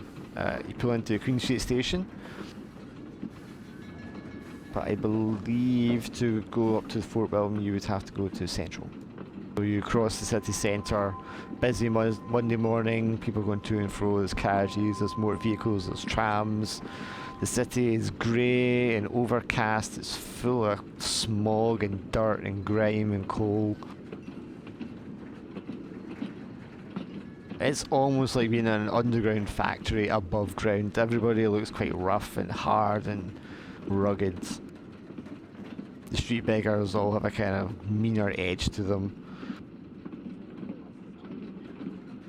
And even the people in the suits going to work are kind of not as kind and are more likely to kind of just like shoulder barge past through as they're in a rush to get on their next train.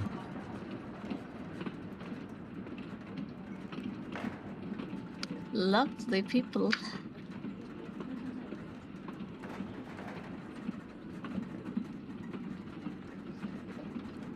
You just get aboard your train, your joining train, which is a 9:30 one to Fort William.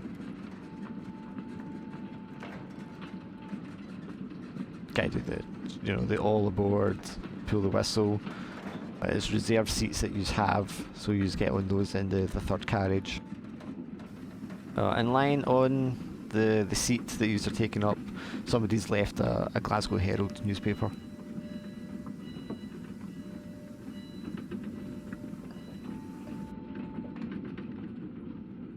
Oh, it's worth having a read. I just want me to read it out, or just want to read it? Oh, I'm more than happy to read it. Yeah. Terms are done.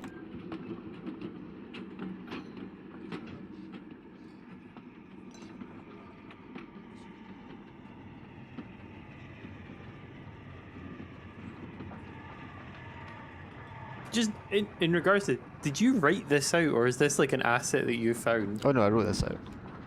Fuck me, mate.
Well, let's stay away from Glasgow people then, hey? Hmm?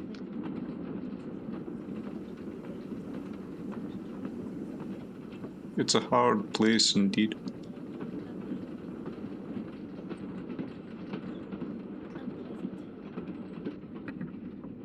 Those poor families, eh?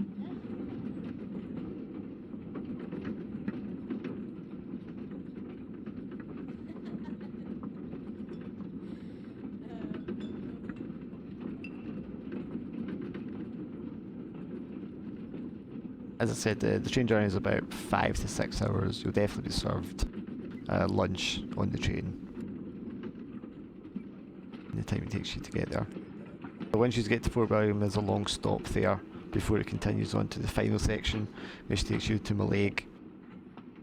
This extension of the railway line was only done about 5 or 10 years ago.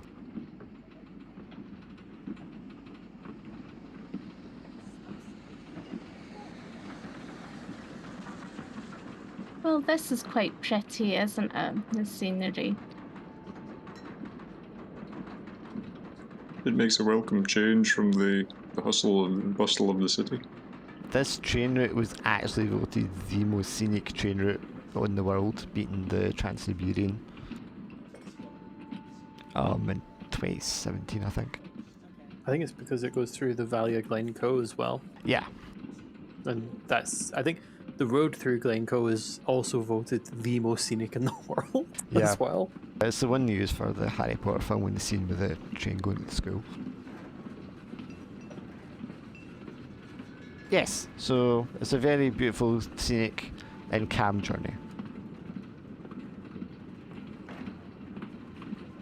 And then you arrive at Terminus, which is the village of Mallaig.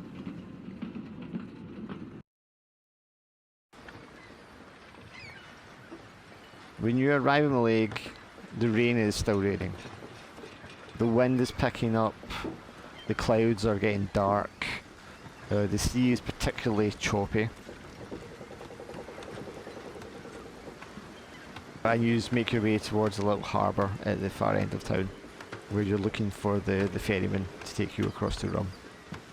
There is a steamer ferry there, And it goes between all the muck and egg and eventually onto sky. And it does this twice a day.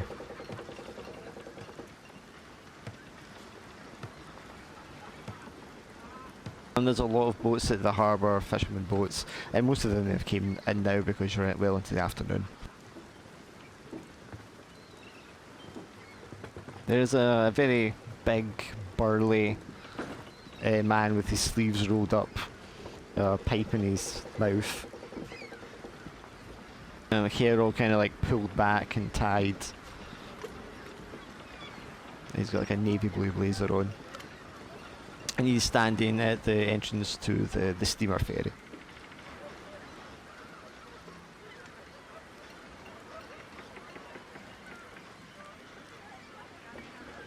So, what's with that?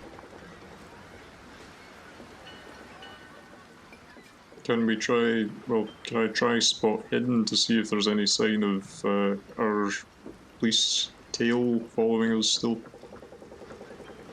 Sure, give me a 2 dice roll. Sure.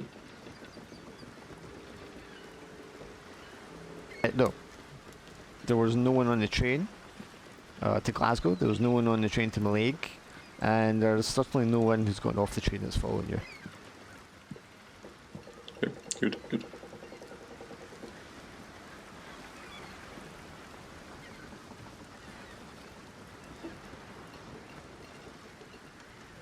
Nothing sus yet.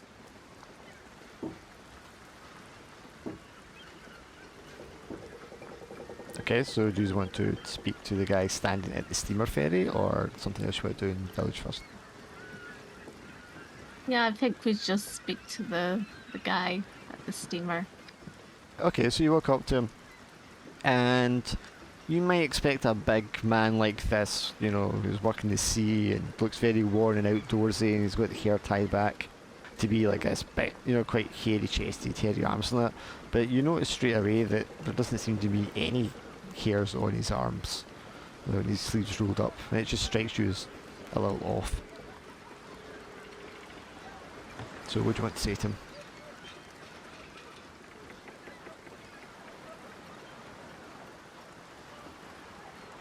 Is this the ferry to Rum? Aye. Can we go and sit down? Is that okay? Well, you can if you want, but we're not going anywhere today. And he points up at the sky. Storm's coming. Oh, would you know of a bed and breakfast or anywhere to spend the night? Is there anywhere good? Kinda, is it? Aye. Lachlan Inn. If they'll put you up. Okay. Well, to the Lachlan Inn. You can see there's quite a lot of people in the village. Some people are older and a little more kind of sea-worn looking than others. You can tell the sort of fresh faces that came here in the more recent boom.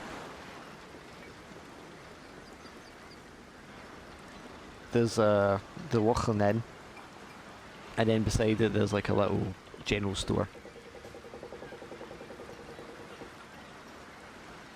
Will we get rooms in the Lachlan Inn and then we can go to the general store? Sounds like the best course of action. Yep. When you go inside the inn, there's a very thin, medium build guy. Sorry, thin build, but it's not medium height. He's going sort of balding, and he's got these very steady kind of eyes. When you come in, as soon as you walk into the room, he's like got his eyes locked on you. Hello, good sir. He imitates something that's close to a smile. Hello, good sir. I hope you're well. Could we have 3 rooms for the night? As soon as you start speaking English, his sort of fake smile drops just a little bit. Aye, I suppose we could. I've only got 2 rooms though. Do you both mind sharing Finlay and Paul? I think we could manage that. I think that would be fine. Aye, that sounds sensible. Okay, 2 rooms it is. Alright, and he pushes out the logbook. Sign your names in here. I'll be 3 shillings ahead. Thank you kindly, sir.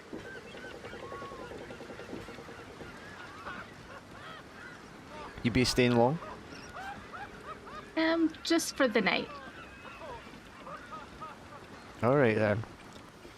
You best be staying indoors, it's going to be a wild storm tonight. Do you have a sort of parlour area that we can all sit?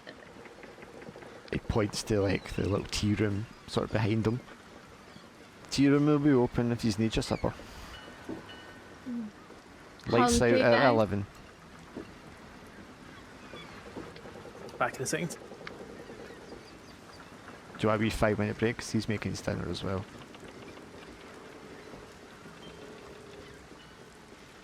Do you want a coffee? Yeah, let's do that. Back in a sec.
So I'm guessing everyone off for a tea break. Yeah, sorry, I was putting my dinner on there. Are we still going? I needed to visit the toilet for a pee. I came back and no one said hello, so I was like, oh, okay, I guess everyone's off. Oh well.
I'm back. She's just a minute. Welcome back.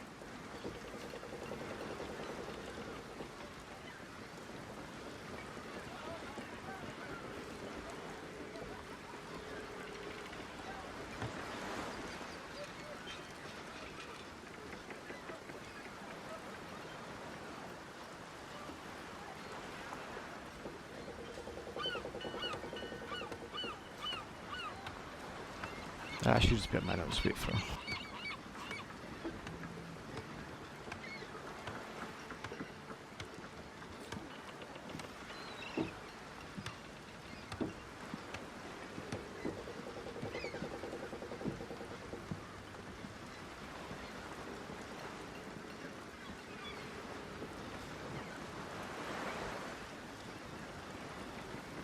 Yeah, everyone. I am here. Yep, here. Yeah, so he slides the logbook over, he signs his name, he takes the money.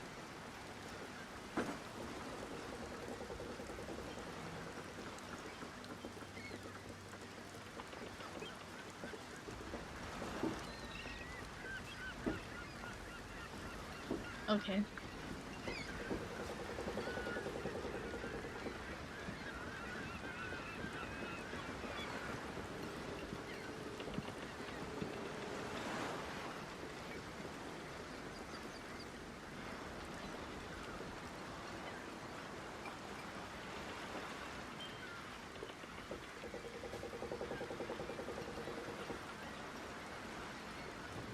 The hair's very, very thin, slicked back. He turns round to you with these really beady, almost ink black eyes before he opens this door, and then clicks the key into the door lock, then opens it and the door creaks open. He walks in, he walks up to the window. It's maybe the best room. It's got the best room of the sea. View of the sea. You can see Island Acid over there. You can see out the window across the harbour this large islet that's just off the coast. It's just rocks and seagulls.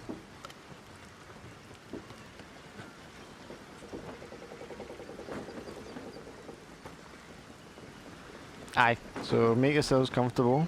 Lights out at 11. Supper's at 7. It's fine, thank you very much.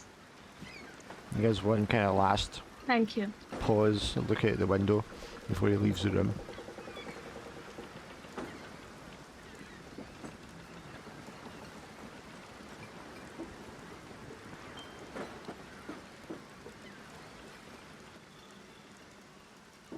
It's like, what a wonderful thing. Just kind of terrifying us, isn't it? What are you talking about? It Seems totally is. seems very very safe. So safe you wouldn't believe it. Definitely. As you look at the windows, you can see someone walking past. They've got one of those crab cages full of crabs, and the crabs are kind of like scuttling about inside, trying to like get themselves out, and just absolutely powerless trapped inside of it. And they walk past.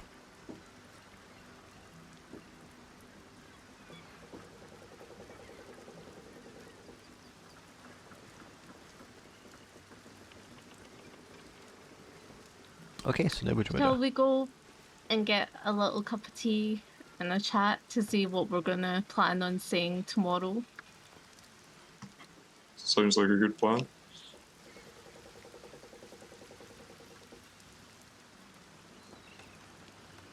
Is this the tea room? Are you going to the shop or what? I think the tea room is probably best. Okay, so Save ourselves from going outside in that nonsense. Yeah, it's a bit scary.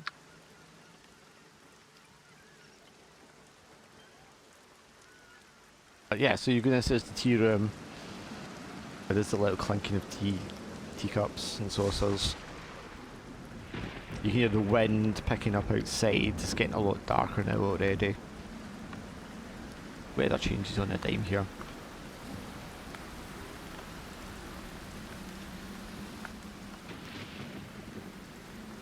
In the tea room itself, there is one woman sitting there with a big bubbly smile on her face. She's a little plump, long red hair, and she's sitting doing something with her handbag. And then this older woman, grey hair, tied back, hobbles over and like puts the tea down in front of her and smiles. And they have a short exchange in Gaelic before the old woman hobbles off back into the kitchen. The red-haired woman sees you come into the tea room. She smiles at you all and it's very pleasant and bright.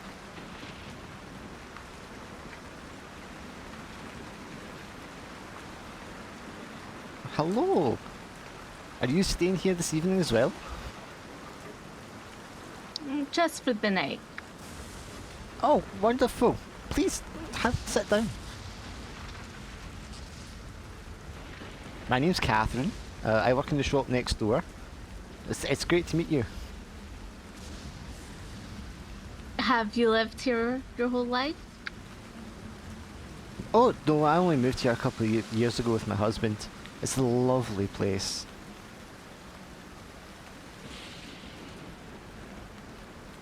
Are you here with your husband? And she motions to Paul. Oh no, that's not my husband. This is just my brothers. So these two are my brothers. So yeah. Oh, how do you do? My name's Catherine Marr. Paul, pleasure, my dear. Paul, it's lovely to meet you. You've got a lovely face. Have a seat. I like this person. She's gonna die, isn't she? Oh,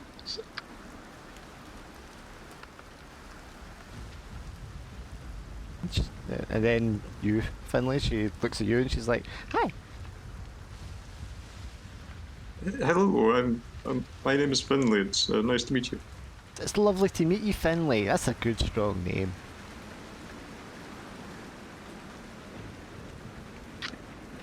I have this funny feeling that it's going to be Finlay, isn't it? That's going to pure massacre everybody. That's Paul. That's so funny. My husband's name's Paul as well. Ah, small world. It's a good name. You must have a good husband. He is. He's the best. He's working away in Glasgow just now, unfortunately. But he should be back in a couple of days. I need to go and check this article now for a mention of a Paul. So what brings you here to the lake? Are you doing the Highland tour? We're going on a sort of we're going to Rum, as we have some family there, so visiting family. So yeah. Oh, MD, I would know. I've met a couple of people from Rum. Well, George Burlow. The Lordship. Oh, very fancy. Oh, we're like distant cousins, like you know, Really? really, yeah. Oh, he must be amazingly rich. Do you know, I'm sorry, I don't mean to be rude to talk about it, buddy. I don't get to meet many people like that.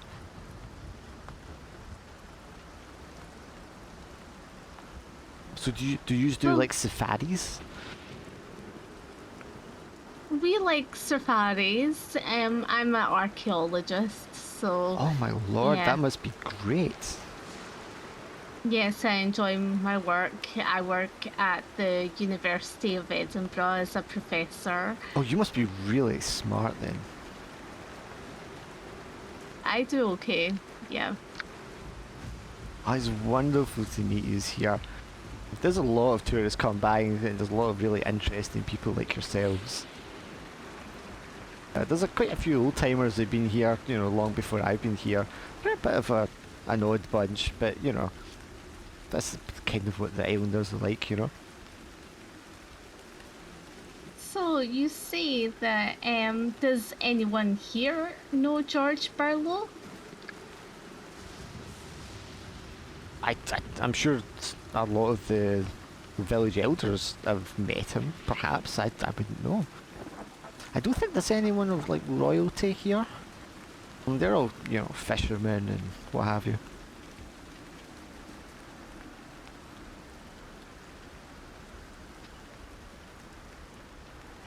So how come you're stuck staying here in this little inn? I'm sure you just have the means to stay somewhere fancier. Well, it was short notice.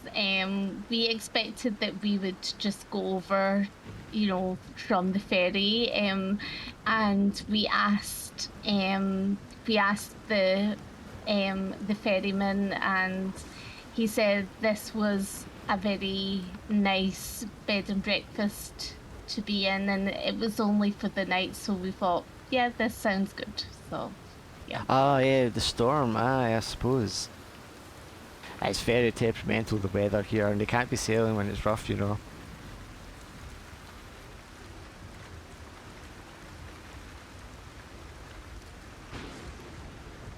Is there any lords or ladies here? Oh no, not here in Blake, no. It's just a wee fishing village. It's gotten a lot busier in the last while since the train station hooked up. That's why me and my husband came here. We bought a little shop next door. Did anyone work for the estate? For George's estate? That lives here. I don't know, they don't live here, they live in the island. There's a couple of groundskeepers, I think. Oh, what was his name? Bitter old man, kind of rude. His son was lovely though. I think his name was Ian.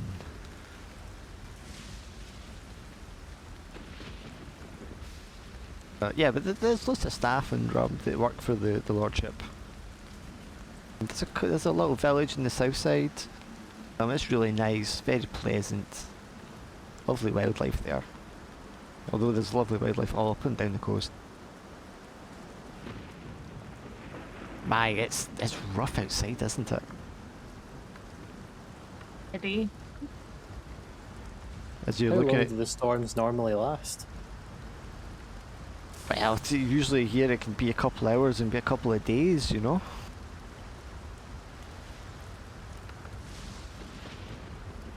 Paul looks a bit sort of uncomfortable with the fact he may be up here a lot longer than he thought. As you're looking outside, you can see someone being led away in handcuffs. It's like a young man with a thick green jumper on. Fuck, is that Kenny? I wonder what he's done now. Is he a known troublemaker? He's into the drink, you know.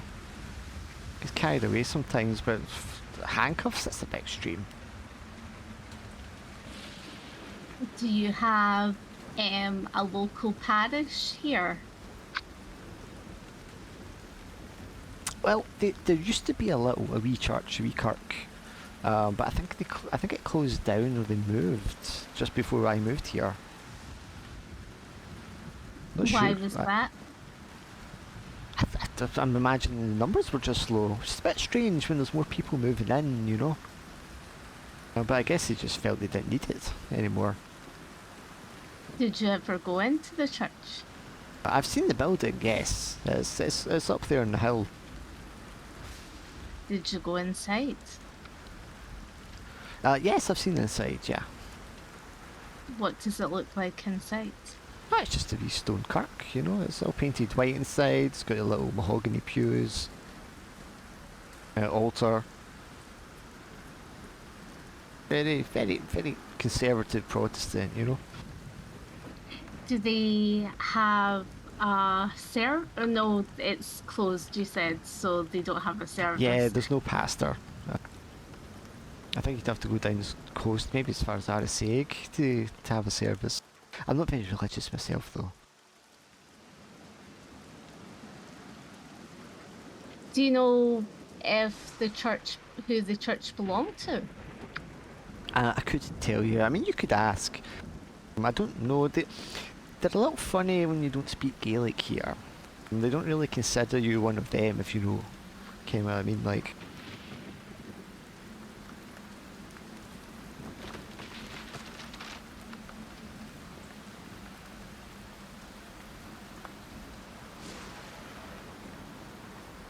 Now, how about you? Are you all from? I mean, you sound Scottish. Are you all from Edinburgh as well?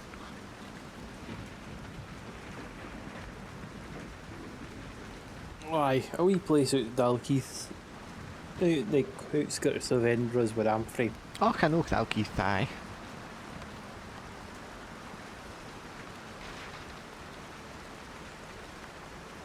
I'm over in Falkirk, and you know we're all kind of within touching distance of each other. We like to keep up. Oh, well, that's grand. Family's important. I wish I could see mine, but they passed though, most of them in the war. Terrible shame. Terrible. But I've got my husband to keep me company. He's lovely. Oh, look at the time, me blethering. Listen, I need to go. It was lovely talking to you, so I'll maybe see you later. Have a nice night, safe journey. Gives a big Lovely to smile meet and a you. wave. And the bell tinkles as she leaves the front door.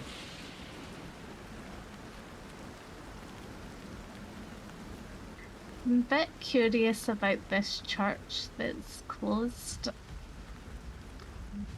I think that's something to do with the reverends. It might not be impossible, but it would be a big coincidence if it was.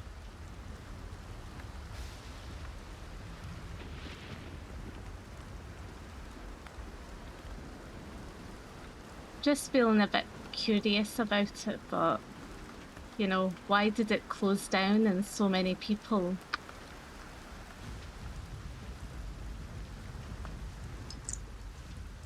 We could go and have a look around if it wasn't so terrible outside. It's just a shame that it's so nasty out there at the moment.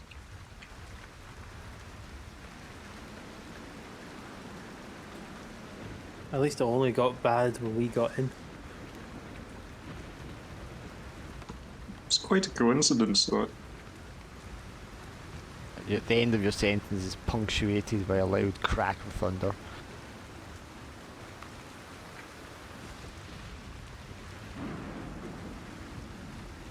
It's almost as if something doesn't want us over at rum. I fear you might have hit the nail on the head there. Almost. I never used to be a superstitious man before this. I worry this house has changed me. The front door bell tinkles as another man comes in. Dripping wet raincoat, sort of dark blue, and shakes his head. You can see he's got like a full head of white grey hair and sort of wild grey eyes. He gives you a dirty look to the side, and then says something in Gaelic to the innkeeper at the desk, and they start having a conversation in hushed tones. What do you think that's about? Seems a bit suspicious, but I suppose they're probably just as suspicious of us as we are of them. These small communities seem to be very like that.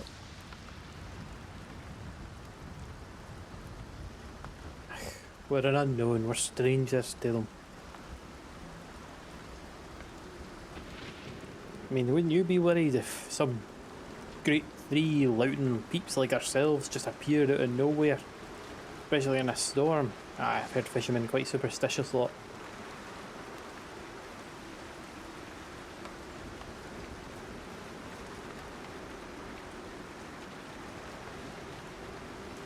The men finish the conversation, and the one man gives you another like side look as he leaves at the front door. Doesn't pull his hood up over his head as he marches out into the wind and the rain. Well, this is very strange. I'm going to go and investigate and speak to the person at the at the reception area. Yes, the man with the balding hair and the black eyes.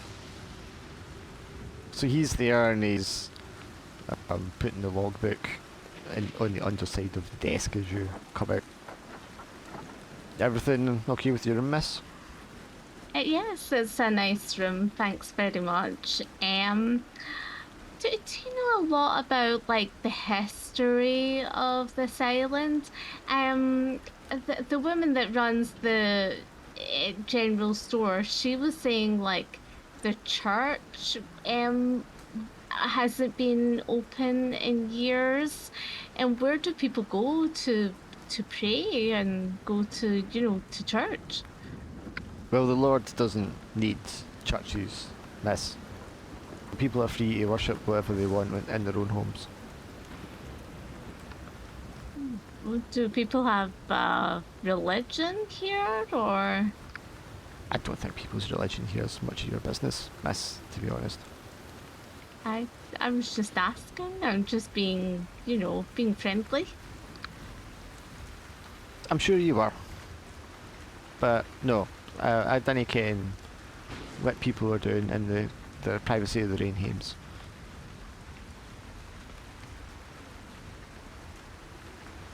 Do you think the storm will end by the morning? I have a feeling it'll end when it needs to.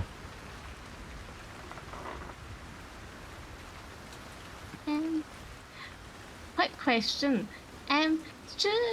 Do you know someone called George Barlow?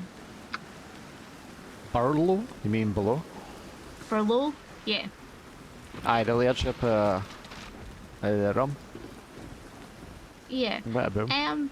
Oh, we're going to visit him. That's what we're doing in Rum. I just wanted to know a bit about his character. Is he a good sort of man? Couldn't you tell you? Never spoke to him. Do you know anyone in this area that knows him? I might and I might know. I can make it worth your while. So you have persuasion. What's your appearance?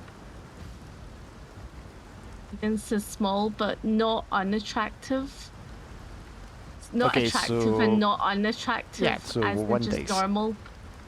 One dice.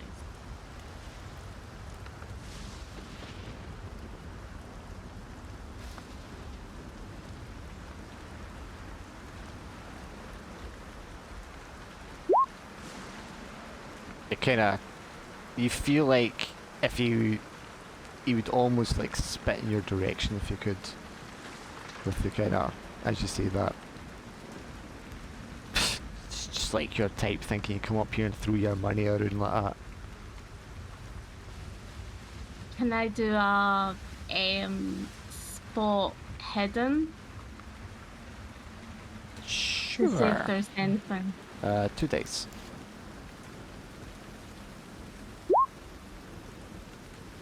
You can see the area behind him. Because he was taking that logbook out and then putting it away. The lower cupboard door is kind of open, and you can see in there is a big stack of other logbooks. They all look, the same with the same red leather cover.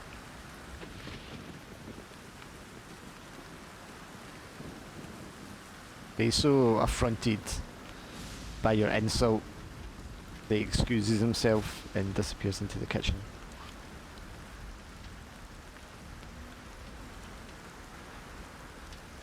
You're just so rude, Laura. I can't help it. Can I am I allowed to just like look at the books or something, like have a look since he's away? You want to nab a book, or you want to like sit there and go through them? I want to sit and go through them. Okay, so you go round the back. See, library is 2. Roll 2 dice for me.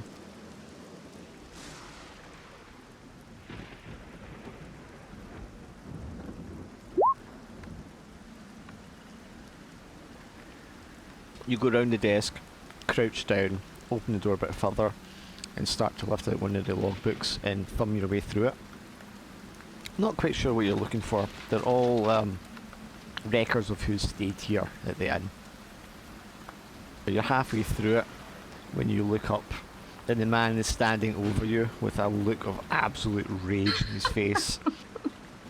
What in the bloody hell do you think you're doing? And you guys in the tea room will hear this happening, of course. I just want to know if Reverend Michael had stayed here. Pulls the book out of your hand, snaps it shut in your face. It's none of your bloody business. Who's been here? Throws the book back in the thing, locks it with the key, puts the key in his pocket. Shouts to you two in the room. You, the both of you, keep her under fucking key. You've paid for your rooms and I'll no chuck you out in the rain, because I'm no that type of man. But he's be gone first thing in the morning, you hear me?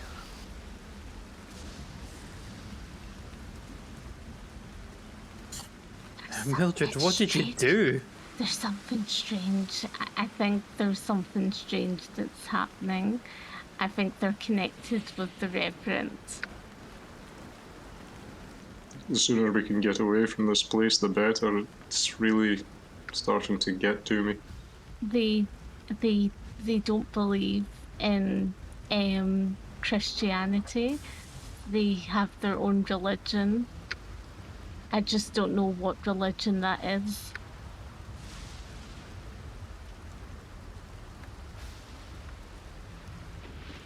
Do you not think it's strange that a church is being closed and, so many people go to church these days and the town is, bigger and, the church is closed down? Does that not say something? It says something, and something suspicious. It definitely seems like there's something in the air, but without any hard evidence of anything, I don't like to draw any immediate conclusions. These kind of communities are very insular, and I wouldn't like to presume to know what they do in their own time, but it does seem like there might be something amiss, certainly. I'm gonna sleep on the floor in your both bedroom because I'm not sleeping by myself in that room. The I old can't do it. woman from the kitchen comes hobbling out with 2 big plates of soup, puts them down in front of Paul and Finlay, and throws you the dirtiest look you've ever seen, Mildred. Then she turns around and goes back in the kitchen. She comes out with a 3rd bowl and puts it in front of you. You can tell from the steam on the plates that Mildred's bowl is not as hot.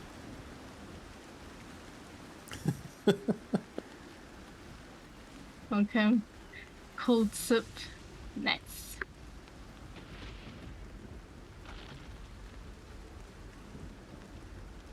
It's 3 stars on TripAdvisor. I don't know. I'd say 4. Dirty looks extra. Generous. After you finish your soup, you have brought the rest of your meal, which is not different for anyone. You're asked if you want water or whiskey with your food.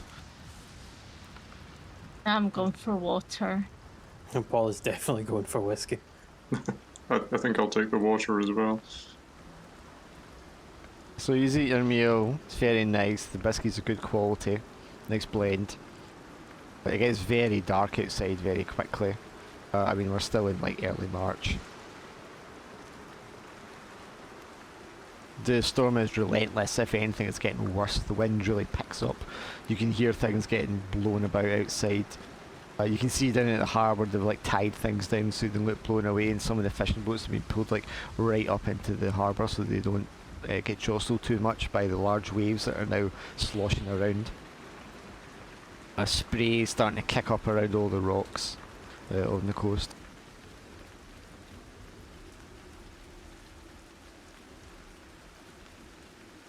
You can see Catherine next door come out of the shop, and she's like taking the sign in from the front, and she gives you a wee wave through the window as she does so, even though she's holding on to her hair with one hand.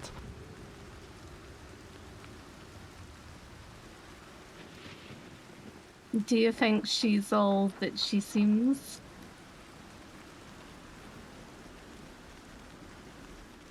I'm not sure any of this is all that it seems, I fear. As the old woman's taking your dishes away the end. It's now around sort of 8. As she's giving you the tea after the dessert. Right, lights out 11, mind.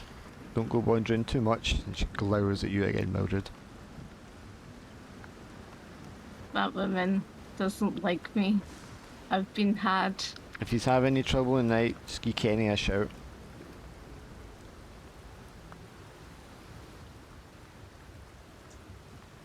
Appreciate it. Thank you.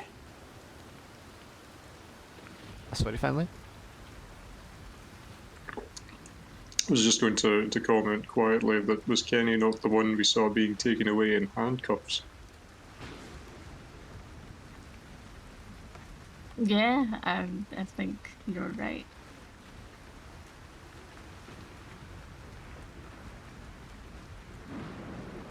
The plot thickens. Dun dun dun. I mean, it could be more than 2 Kenneths. No, that's true.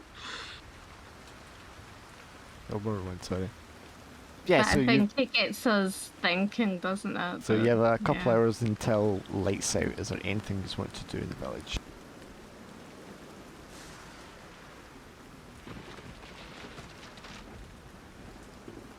I don't know if there's much. I mean, other than trying. The shop's now closed. I don't know if there's much for us to do in the storm town. There will be a pub, I feel. 100%. Will we go to the pub? We could try it just to see what it's like, I suppose. Finley, you still have the umbrella, don't you?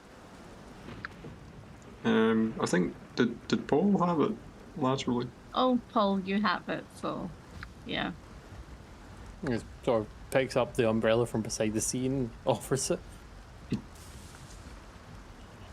So there is a little bar in the Loughlin Inn, and after supper that's been served, the tables and chairs are put away, and only a handful of sort of locals come in, and they all look very sea-worn. They all seem to be talking in Gaelic, and they're all giving you dirty looks when they come in. And they're sitting by the bar quietly talking, sipping at their whiskey or whatever. But you did notice when you got off the train station there is another pub, and you were looking one near the train station.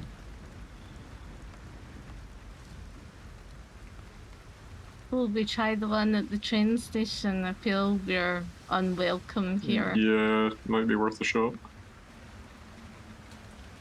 Sailor Pub is quite lively. There's a guy on stage playing music, folk songs, and singing along. There's a kind of gentle buzz around the place. You can smell like the fish off of people, and you can see a lot of them kind of like chatting excitedly and what have you. A couple of them are like sitting down eating something with their meal, with their drink.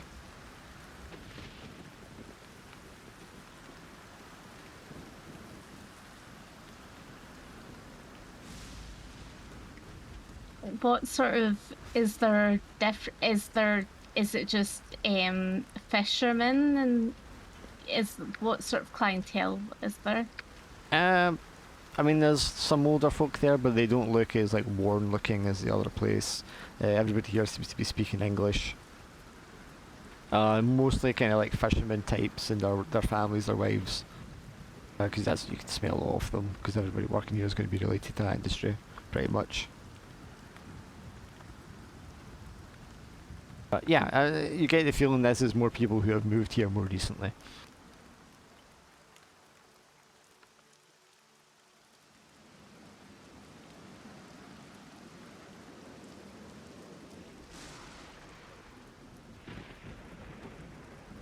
Oh, will we get a drink in then?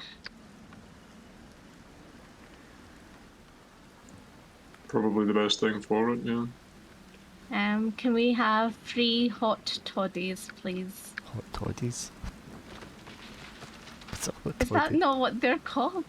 Hot toddies? I don't know what that's what they're called for whiskey. Is that not?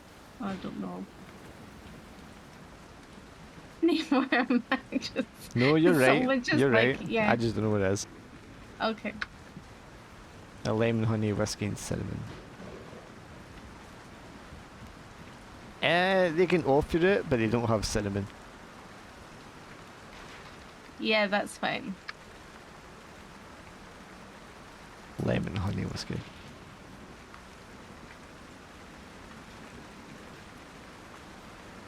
Okay, so the music's playing, some people are singing along. You can see that when Catherine is there and she's like chatting to people. The excited light points the use out. You can hear her over some other people as she's like telling them that you're friends with his lordship. And you're like a fancy professor woman from the university.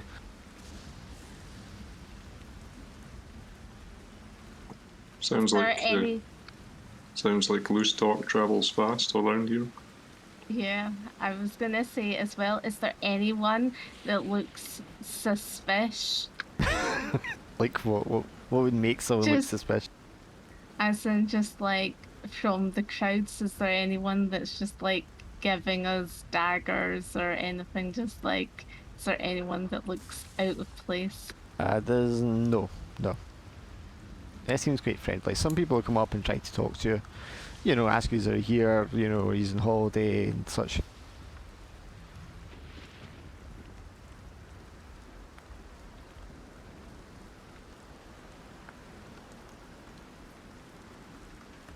We then asked the bar guy about the church. I just have this fixation on the church. I just need to know. Alright, so the guy behind the bar, blonde hair, bright blue eyes, his name's Harry. He's very friendly and welcoming. And he's quite happy to talk. He's been here for at least 8 years. And he's quite happy to talk to you about anything you want to talk about. Yeah, when he moved here, when I moved here, the church was still open. But a lot of the residents were, they stopped going, the regulars, the old ones. And the pastor at the time, I guess he just didn't feel welcome in the community anymore. He decided, he'd asked to be moved. And I guess they just never allocated a new pastor for the community. Who was the pastor?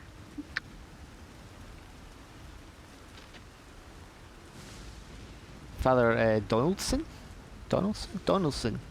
or Dunnison, or something like that. I think it was Gaelic. I only spoke to him once or twice briefly. He seemed a nice enough man. He was quite old though. I mean, he must have been coming into his late 60s. Is there any other religion groups in the island? The island, you're on the mainland. The mainland, I mean. Here in the village? I don't think so. It's one of, I guess it's just not as religious as some of the other places around here.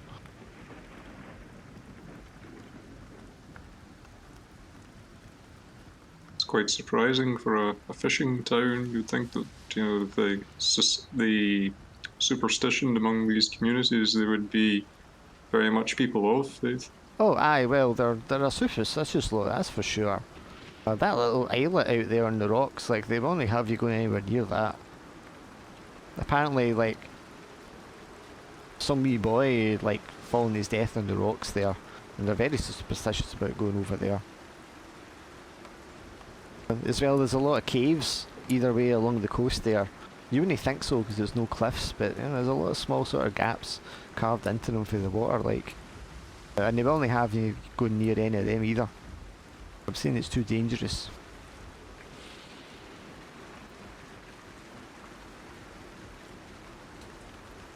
So, does anyone live in the church, or is it just abandoned completely? As far as I know, the Church of Scotland still owns it, but the kirk's not being used in the 8 years I've been here.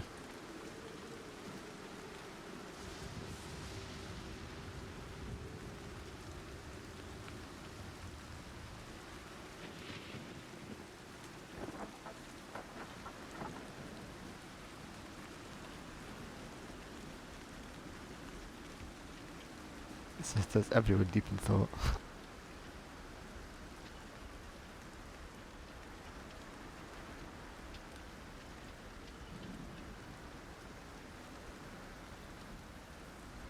Is there anything else you want to ask Harry?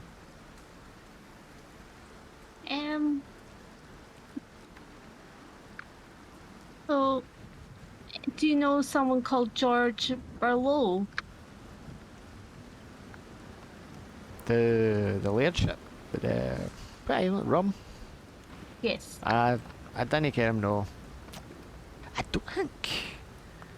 don't think he's been here in the time I've been here. Maybe once. Aye, maybe once, I think, early on. Just after his father died. So, is there any festivals that go on in this mainland? Well, there's New Year, Christmas, obviously. Although the past couple of Christmases, I've not really done anything special. I know we had put a Christmas party on here.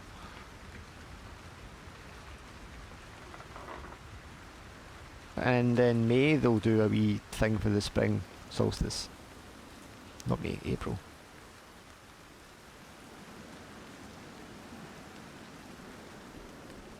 But I mean, no really, it's not a very big village. You get more sort of community fairs in Addisig and up and down the coast. But yeah, no, you mention it, no really here, no.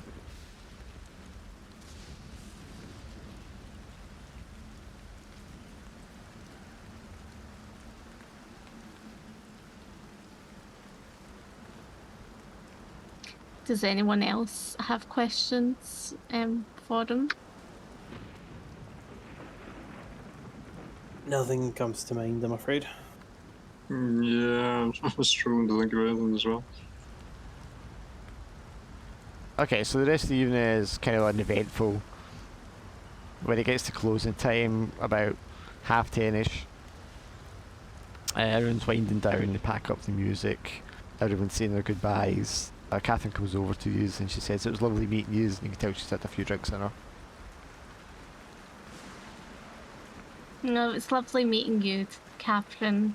Safe journey home. She gives you a big hug, gives all three of you big hugs in succession.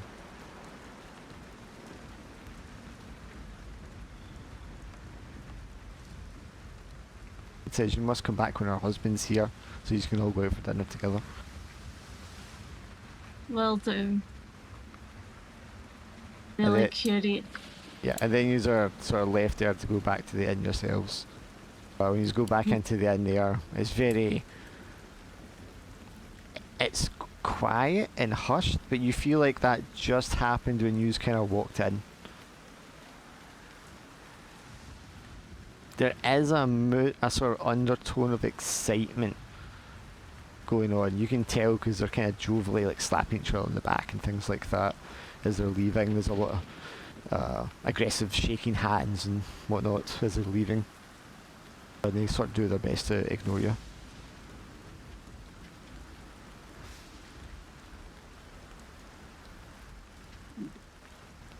The sooner we leave this place, the better. Paul, I think so. do you want to give me an intelligence roll?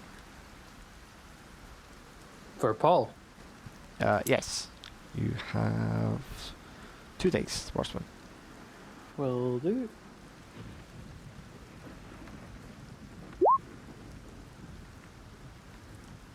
Oh, 1. No, yeah, just good, hard-working sea folks. Just the wear and tear of the ocean. They're just doing their thing. They're just happy they've had a few good bevies. Can we all just like take an intelligence roll just to see? Are you wanting to like stay and study people, or do you want to hurriedly get upstairs? I kind of want to study people to see what the situation Okay, is then at. give me two dice. No, they're keeping their distance from you, and whenever they see you're sort of staring at them, they're giving you dirty looks. And the innkeeper comes up to you and he says, "Right, it'll be lights out soon, ma'am." Finley, do you wanna do a roll? I'd maybe give them a cursory glance, right enough over. Yeah, okay, I'll try it. Okay, 2 dice. There's something very odd to you, Finley, as Mildred's kind of ushered up the stairs with the guy kind of following her to make sure she goes up there. You can see as they're all putting their jackets on and they're going, like, there's just, for each of them, something's just a little off, a little uncanny. You know, maybe their eyes are a little too far apart, a little too close together. Maybe it's the shape of their foreheads. Maybe it's their posture. But with each of them, there's just something a little not right. It's just niggling away at you.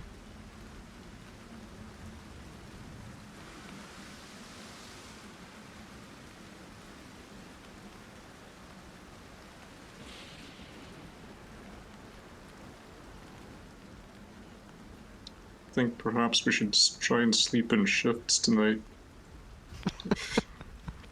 Yeah, I think that might be a plan. So you I'm just gonna yeah, you go. I'm just gonna bring my pillow and blanket for the floor so I can sleep on the floor. Can you make the bed look as if someone's lying in it? Are you able to, in fact, if you're able to put the pillow into your own bed to make it look as if someone's in it, then, you can take my pillow for your own use. I think we Okay. should try to preserve the appearance that we're doing what they would expect us to.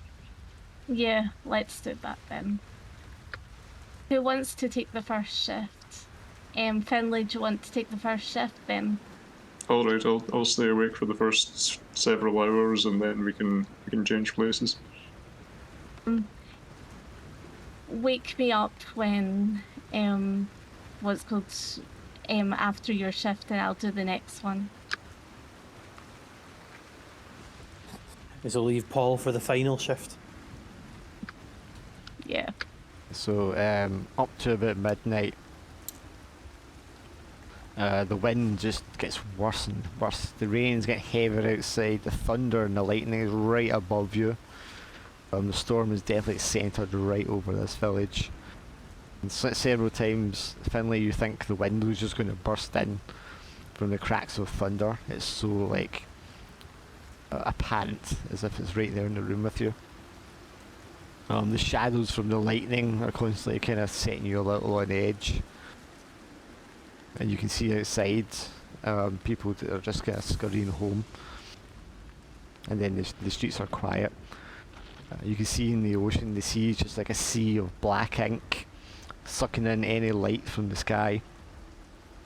The moon is getting completely enveloped with dark clouds.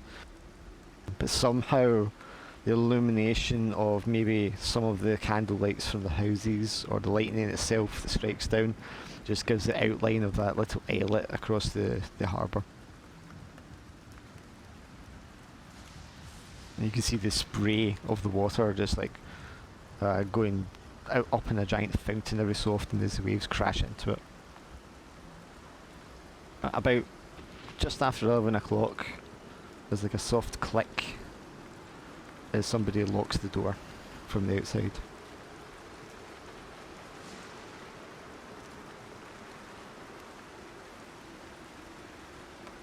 What are you doing when you're awake in the room? Are you watching the door through the keyhole, out the window? You just lying in your bed with your eyes wide open? What'd you do? I think I would mostly be watching the window, although I would also be trying to keep a glance back at the door every once in a while after the sound of somebody locking it that time. Okay, so then you give me a 2 dice roll.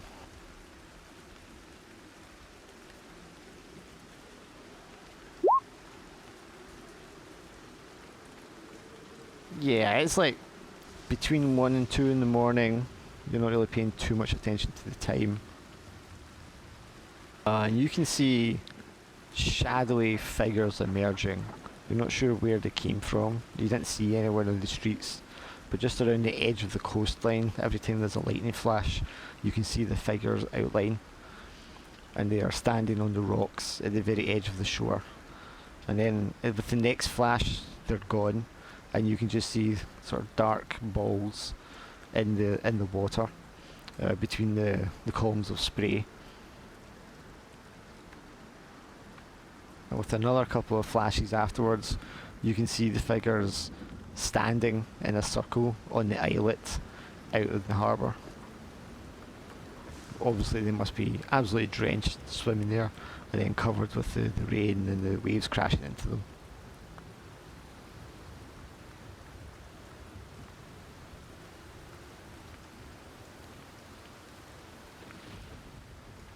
I think, seeing as I've been on for a few hours, I would try and gently wake Mildred to see if she could come and have a look at this as well.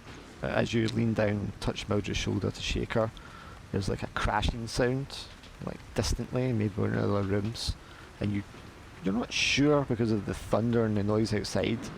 You think you heard a muffled scream.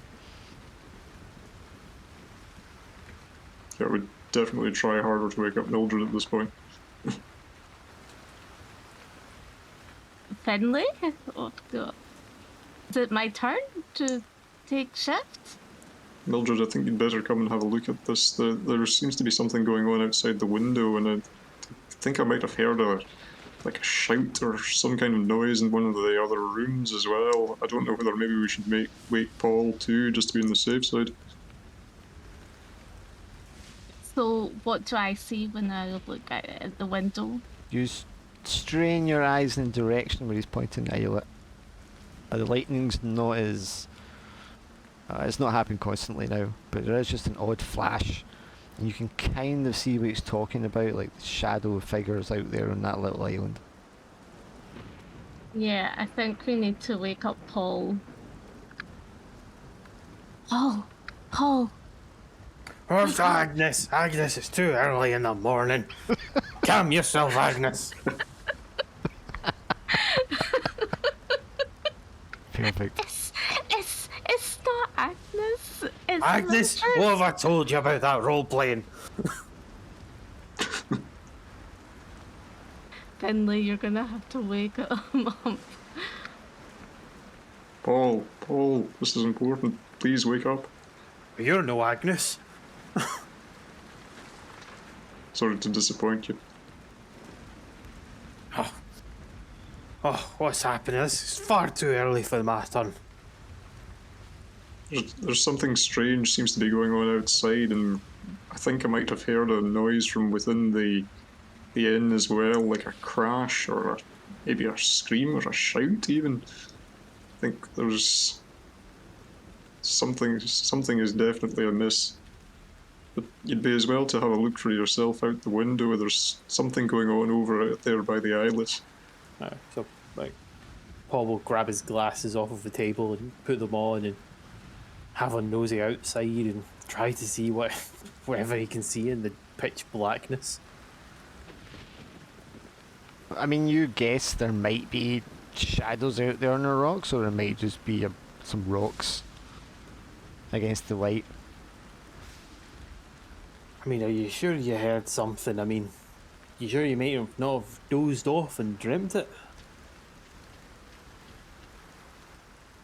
Well, it's not impossible, but I mean, maybe we should wait for 10 minutes or something before we go back to taking the shift turns at sleeping, just to be on the safe side.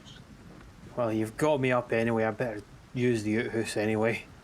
So, I guess like Paul will get himself dressed, like with his boots on, and try to leave to use the outhouse. You grab the door handle, yank the door, and the door's locked. Oh. Did we lock the door? Finley, did you lock the door?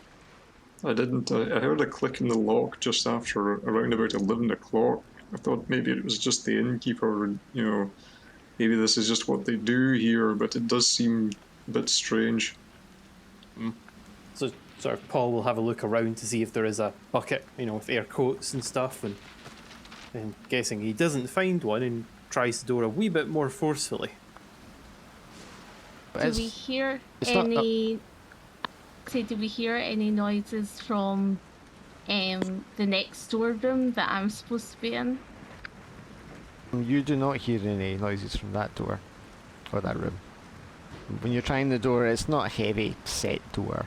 It's not a flimsy thing either. So it'd take a bit of force to force it open if you were to do so.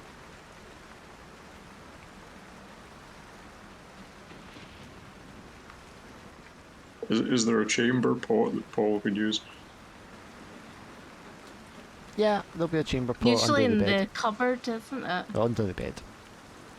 Under the bed, and then there's a wee cupboard. Well, that's what they did. Okay, sure.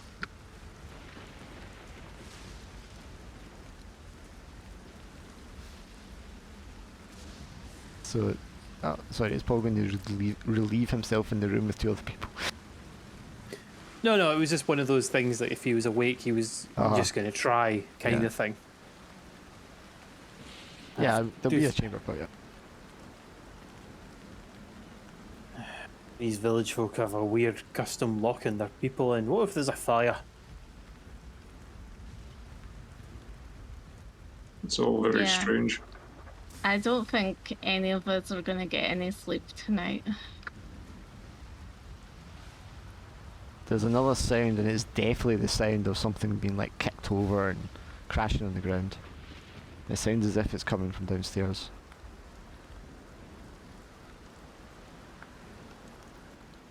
Can we see anything else happening outside, or is there nothing else to see? You look outside Finlay towards where the figures were on the rock. You can only see one of those figures, and it's definitely moving, and it kind of like dives into the water. Can I do my spot hidden For what? to see if there's anything else? Or where the figure goes? Sure. Roll 2 dice.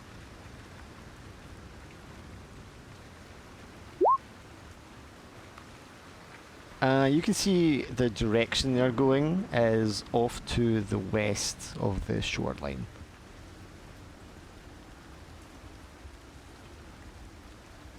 Does it have any? South. Does it look like a male figure, or does it? It's look... impossible to tell in the poor light and at that distance. But it's swimming in the water south on the shore.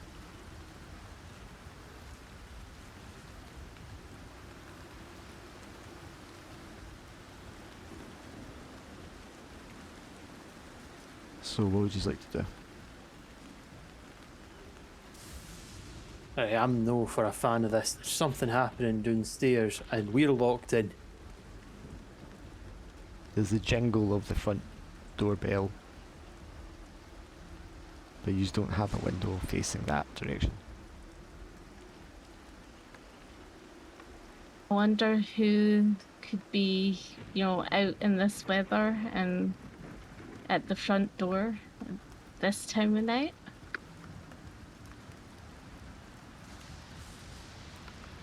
Yeah. Paul just sort of shrugs without knowing, just be entire guesswork. Could be restocking, could just be him going out to the outhouse. No idea. I think we should take a vote on going downstairs to check it out. There's another ring, half ring, ring, as what sounds like a bunch of people opening or closing the front door.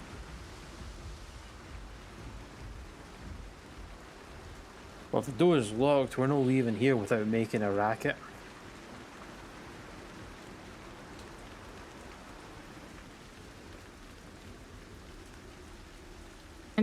I feel as if it was some sort of cult. I could feel it. I think it's a cult.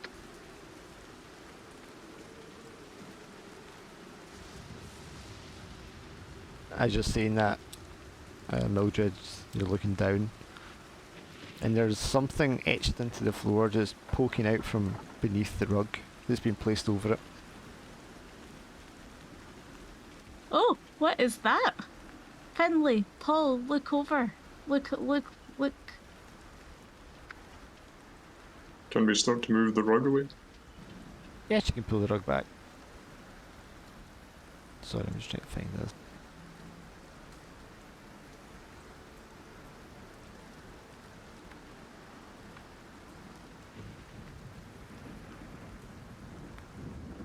Second. Yes, this pattern is etched into the floor. It's about 12 inches across.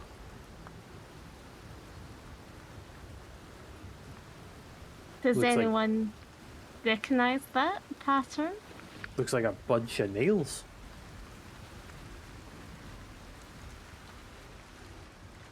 Doesn't seem familiar, but it's almost like the points on a compass, or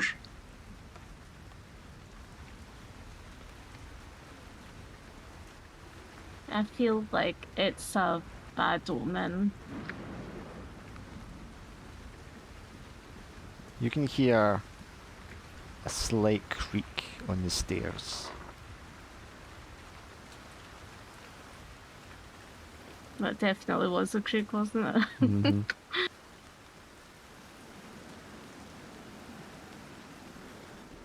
I think we should be prepared for them trying to come in here.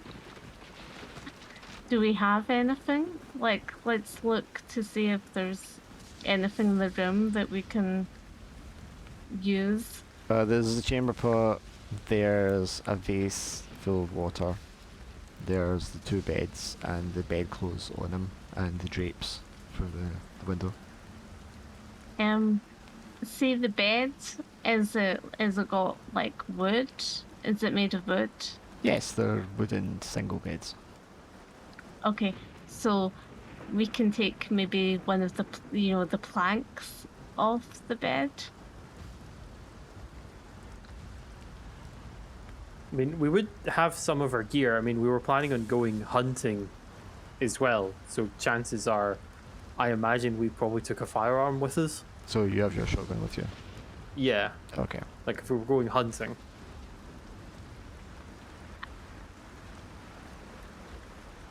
You can hear almost a kind of flopping sound in the hall. It's maybe as if somebody's like dropped a bag or something on the floor. And then there's a soft click of a door lock, but it's not your door. Is it next door? Possibly.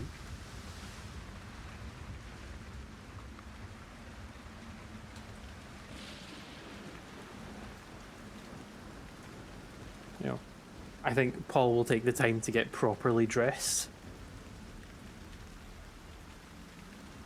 I think like Mildred is dressed because, fully dressed because she didn't want to get unchanged in front of two men. So Okay. There's a soft, um, slow sound of a door opening in the hall. is it next door? Does it sound like a next door room? It sounds like a next door room, yes. They're in my room. I think we need to get ready. I think as quietly as possible, we should try to put one of the beds against the door.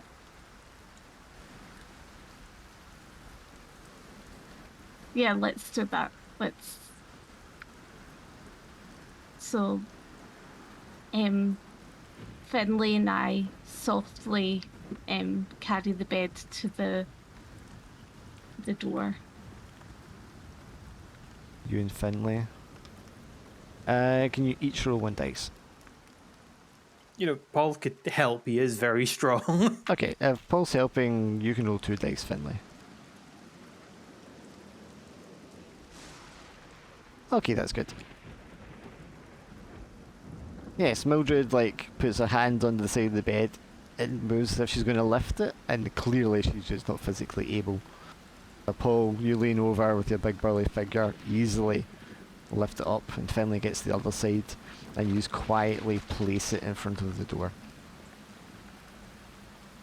As you're doing so, Paul, because you're closer to the door when you're putting the bed there, you can hear sort of whispering out in the hall, and it's definitely not the English language. It sounds Gaelic.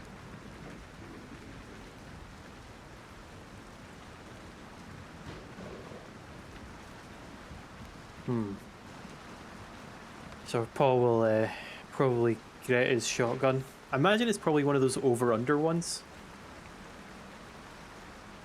Like a Winchester sort of thing. Yeah, think not a that's what they were. double barrel, because I think a double barrel is quite a high caliber. So I think an over-under is quite a lower caliber. Okay. I've got the umbrella. That's my. Okay. So I think we're on the first floor at this point, aren't we? Yes, and outside your window there's like a little, a bit of tiling roof sticking out just below your window, which covers the side entrance to the side of the building. Yeah, I think if it comes down to it, I think we should try and get out from the window. I was thinking that myself. Finlay, you go over to the window and start looking for the latch, which has been painted over, so you're having to scrape it away to actually fidget with it. As he's doing that, Paul, you're sort of focused on the door, yeah? Oh, definitely. But he's not pointing the shotgun at the door. He's holding the shotgun, looking at the door. There's a soft click as the key for your room is opening the door. You can see the door handle slowly turning.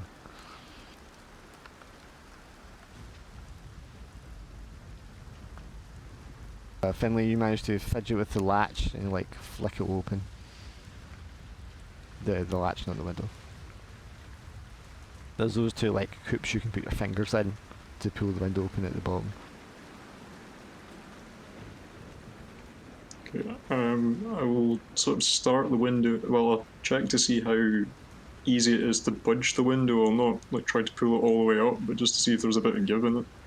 You pull it and there's a slight bit of give, but something is holding it shut. You look out and you can see on the outside someone's put a big nail through the middle of the wood, holding it into the thing, the frame. The door clicks as the handle is fully turned, and someone tries to push the door open, and it goes open half an inch before it hits the bed.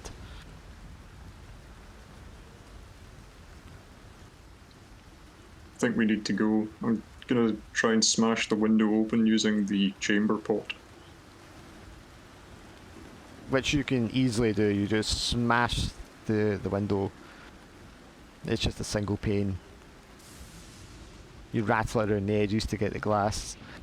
And as soon as you do that, the door is like bang, bang, bang as they try to push it open. There's definitely the weight of more than one person behind that door. Right, Paul is gonna. Right, Mildred, you go first. And he actually points the gun to the door and is backing towards the window. You see a set of fingers, Paul, come around the edge of the door, and they are not human-looking fingers. They are long and black and sharp, and kind of webbed in between the digits.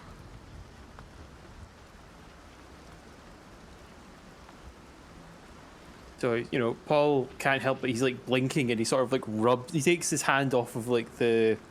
He's still holding it by the under barrel, but he takes a hand off of the trigger to like rub his eyes, make sure he's like seeing this right. Just as you do, you kind of feel that horrible itchy sensation in your eyes again. Aye. That Mildred's in Finlay would used to. I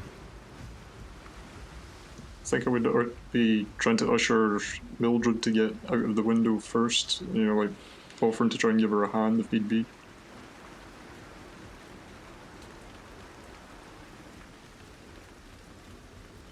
You pressing the button, hon?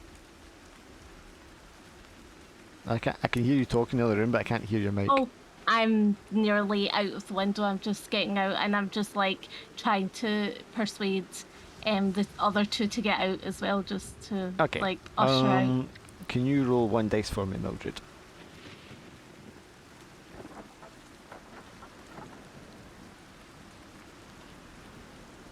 You step out onto the tiles, and it's those curved roof tiles, the ceramic ones, and it's very slippery. You're grasping onto the side of the window frame, slightly cutting your fingers on the edges of the glass as you do so. So you try to maintain your balance and make your way to the edge of the tiles so you can drip yourself down. The door bangs and bangs, and you can see it splintering in the middle, Paul. And this large, round orb, black eye is just kind of leaned up against it, looking at you just staringly, unblinking. Right. Paul will actually like brace the shotgun against his shoulder, like actively pointing it, and will actually shout a warning. It's like, one more slam of that door, and whoever's behind it's getting a face full of buckshot. I just shout to Paul and say, right, come on, Paul, you've got to get out the window. Like, I'm just like, come on. Well, is Finlay out yet? Well, Finlay's at the same stage as me. He's like right next to me because he's just supporting me as I'm, you know, getting out of the what's called. Finlay, do you want to roll a dice for me? Sure.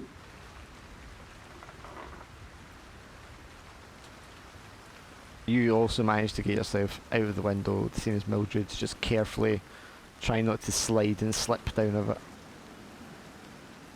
The rain is pouring down, you're like dripping, sodding wet, and you've only been out there for a second or so. But you can hear the water like running down the sides of the gutters and dripping and splashing onto the street.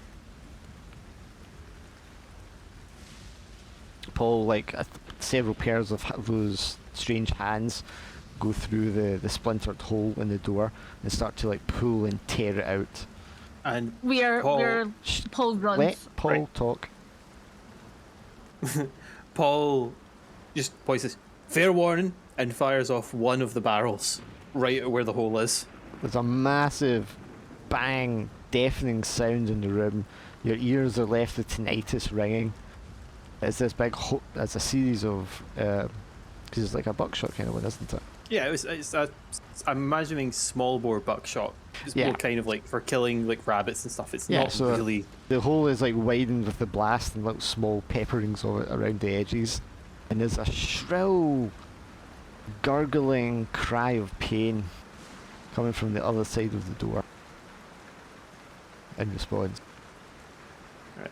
So, what Paul would have done is fire just the one barrel, and then he went to the door, the window, to join them getting out. I'll try and give Paul a hand if I can. Probably he'd say to take the shotgun and point it at the door. What's your dexterity? Can you give me one dice as well, Paul? Yep. So he's hand the shotgun to Finley, and then he tries. Okay. I'd probably foam.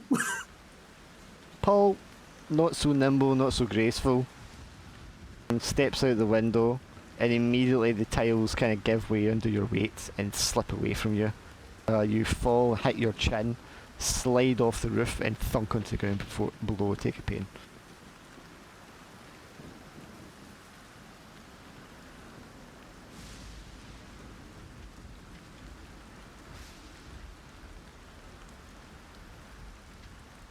Let's see, what's the most suitable pain? If anyone's feeling freaked out, you can roll intelligence for sanity. Like, there's 3 that are fantastic for it. I lose my footing or position, which is what Works happened. out, yep.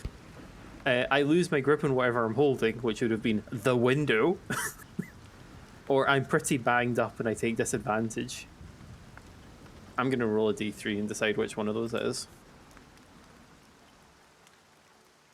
Ah, I lose my grip on whatever I'm holding. At this point, I'm on the ground, so I just come running towards him to check he's okay.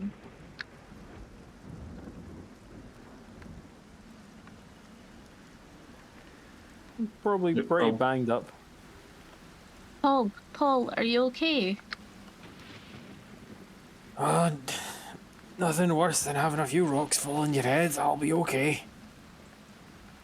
I'll try and get down there as soon as I can. Yeah, you droop you down with the gun beside him. Looking up, you can see this. To recognise the face of the innkeeper leering out the window, but his eyes look wider and blacker than they did before. He like hisses at you. We need to make a run for it. Yeah, both of us grab Paul and we just we run for it. So we flee. And where are you running to? Can we see the church building at this point? Yes, the church is higher up the hill that kind of overlooks the town.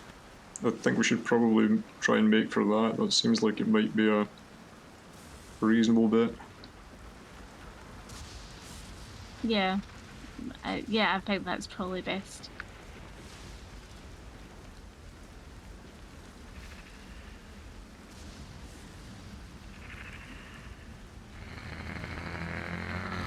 You hear like gurgle baying sounds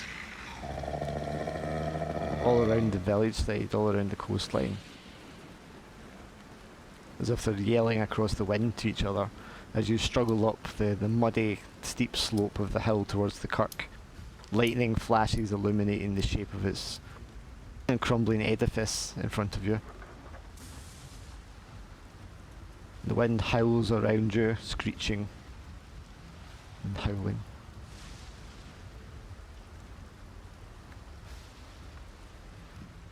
Is the kirk boarded up, or how well secured is it? And the doors are kind of like loosely chained together. Can we try to get the chains off? You can try. You're just gonna pulling at them with your hands won't do anything. Can I try and sort of, is there like a center point in the chain? Is it like a padlock, or is it just wrapped Yes, around it? there'll be a padlock, yeah.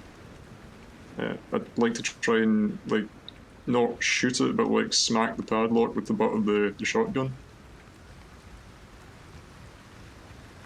You are weak, so 2 dice using the worst.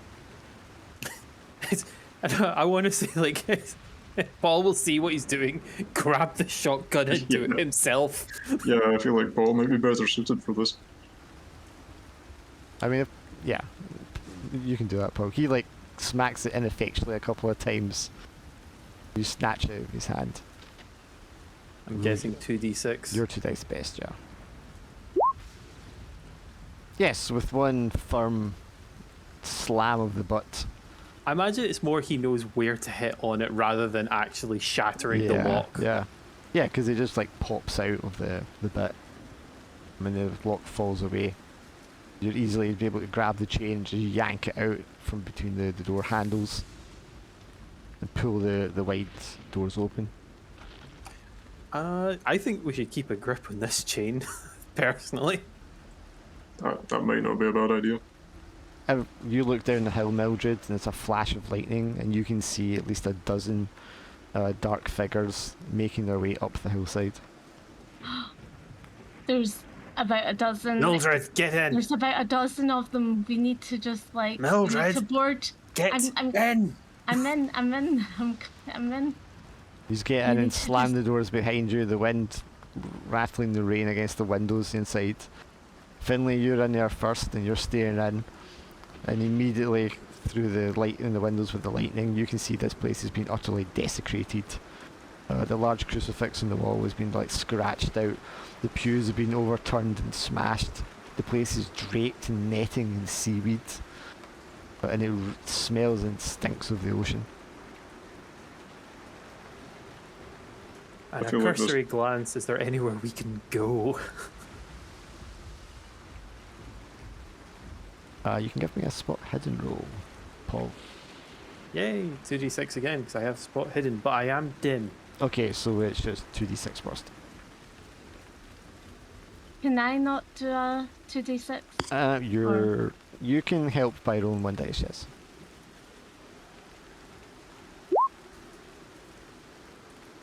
You'll help then. You just look around, there's no more doors, there's no more rooms, all there is like the podium that the altar would be on. There's a... Are you using anything to barricade the door? I was going to say, could we try and use the chain to tie the door up? You could, yeah. And then we've got the umbrella as well. And I'd probably say, probably try and see if we can push some pews or the broken crucifix or something Okay. again. Yeah, I mean, Yeah. The Finley loops the chain through the door handles. Mildred shoves the umbrella between them to bar it. And then Paul grabs one of the half-broken pews and slides it up against the doors just in time for a kind of bulging push from the other side as the first of the ones following you pushes against it. Probably take this time to take the shotgun, pop out the used cartridge and put in a fresh one.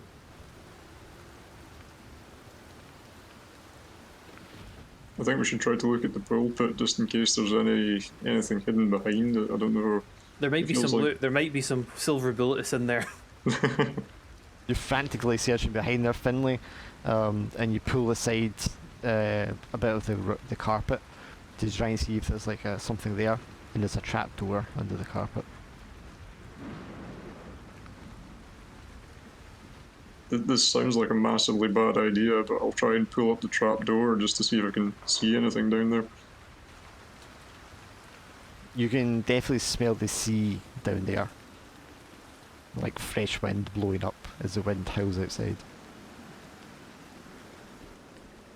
It seems like there might be a way out down here. There's air coming in from underneath.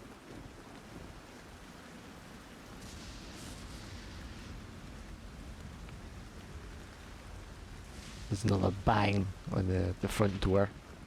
Yeah, I think we need to just go underneath. Is there? Mildred. Does it look?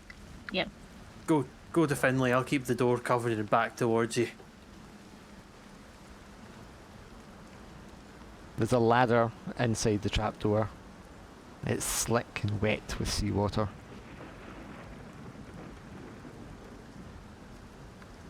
Can we see down to the bottom? Is there? Do you have a light source on you? I think I would probably have matches for lighting my pipe with. I have my flashlight. You turn on the flashlight, you can see down. It's deep, but there's a solid floor at the bottom.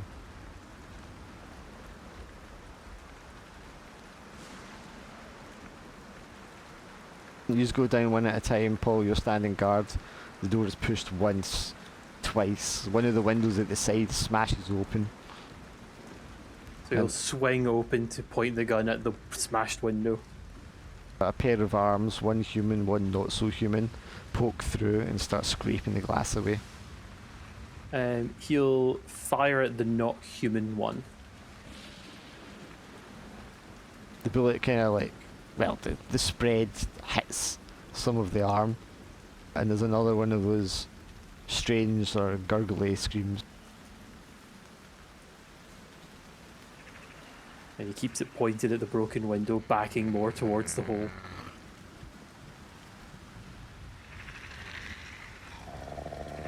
You can hear there's a number of them outside now. The front door is pushed again and again. You can see the umbrella kind of bending slightly as more and more of them are pushing against it each time.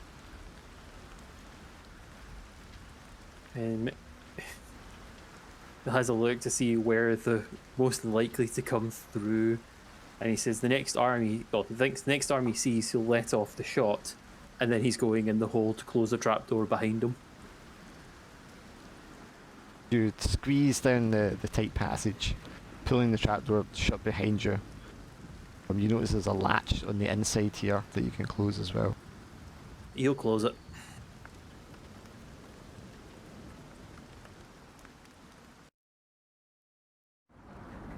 Oh look, another creepy hole again. You find yourselves in a dark sea cave. You can smell the seawater. The ground is like padded with it. The walls are slick with like slime and brine. That's what I was looking for.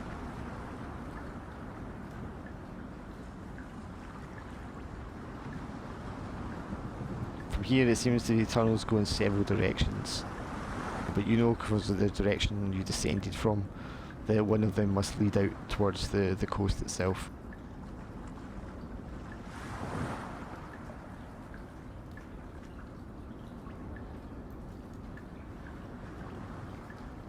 Can I roll navigate? Oh, this would be a good time for that, wouldn't it? 2 dice, pick best. Oh, 5. You have 1 luck left, you could use that to make it 6. Yeah, I'll just use the luck.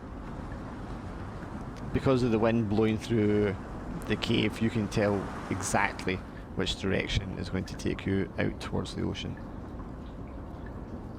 Okay, guys, this is where we can go. This is going to take us right to the ocean, so I think we need to go this way. Sounds like our best chance. As Paul reloads the spent cartridge, lead the way.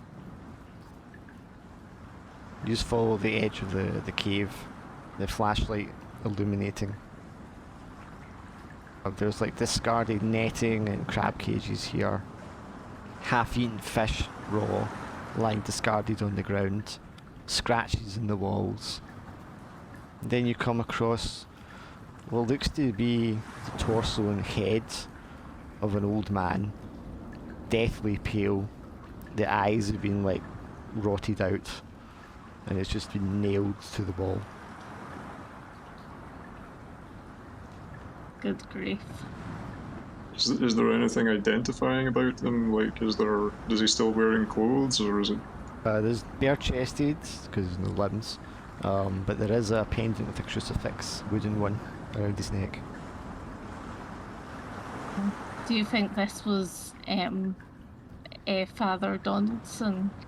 I have a horrible feeling it might be. As you're looking at the pendant closely, the head pulls up and its mouth opens.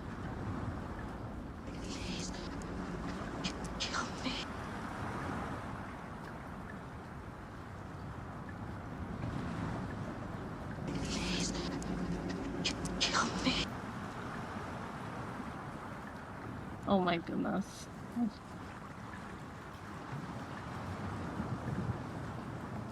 Interesting. Did Paul? it just say kill me? Yes.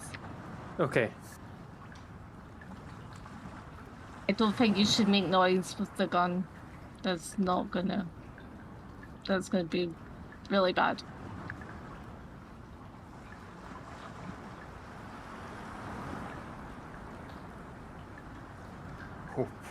What would you want me to do? I think we just lay him. Does anyone have like some clothing or something? Just lay him somewhere. Paul does know first aid. Is anyone freaked out? You can roll intelligence for me. Yeah, I think I would probably be like. I think I might have passed on the last one, but I think for this one I probably need to. Is it 1d6 just or 2? You are intelligence, so it's 2 dice. Okay. I am trying to think. Like, I'm pretty sure Paul's running on adrenaline, but the moment he has to think, I think that's when he'll start to get creeped out. I don't feel creeped out because I think everything that I've went through in the vaults, so I feel like... And you're expecting something, yeah. Yeah. You're creeped out, Finlay, but you know you're kind of steeled and able to keep a grip on what's happening. Fair enough.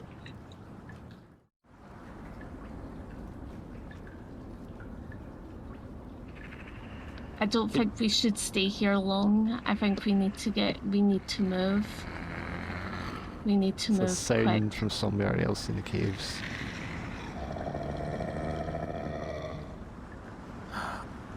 God, Let's- not another let's- one.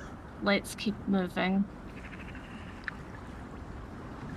I think If we can, we'll come back for him.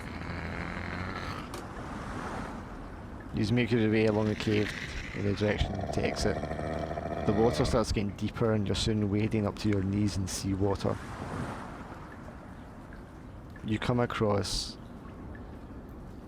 what looks like a series of large crab cages which have been sort of stitched together.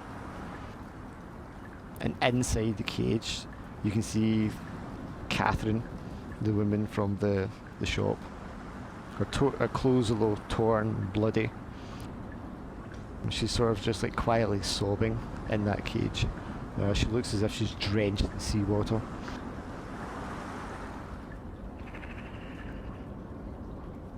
But other than a bit bloodied, she looks okay. Mm-hmm. Catherine,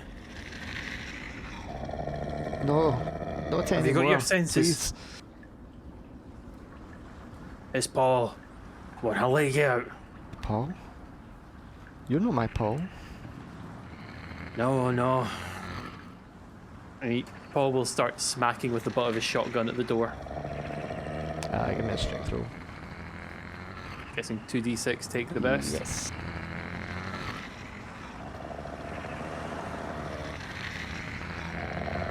Oh, you smash Oh, it that's open with good. one blow. The edges of the crab cages fall away. And Catherine falls into your arms. That could be new. That could be wifey number 2 there. No. Catherine, go to Finlay. I need to keep things covered. Sounds of wet feet Right. slapping behind you. We need to run. We need to run now. Waddle as fast as you can. I'll cover the rear.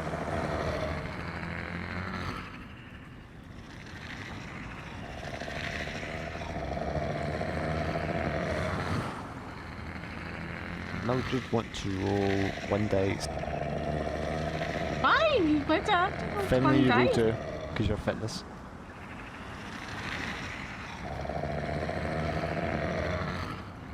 Oh, piss. Finlay, you sort of panic and slip in some seaweed and fall face into the water.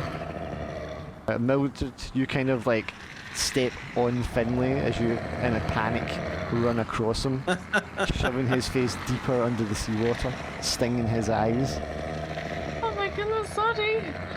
Catherine kind of like half trips over him, and also kind of like half apologises as she pushes past.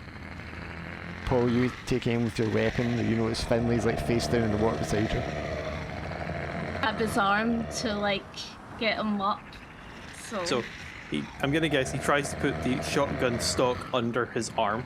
So he's one-handed, so it's pointing, so he's still got the trigger. And he tries to reach down to grab Finlay to pull him back up. With his left hand. Dexterity, 1 dice roll. Yeah.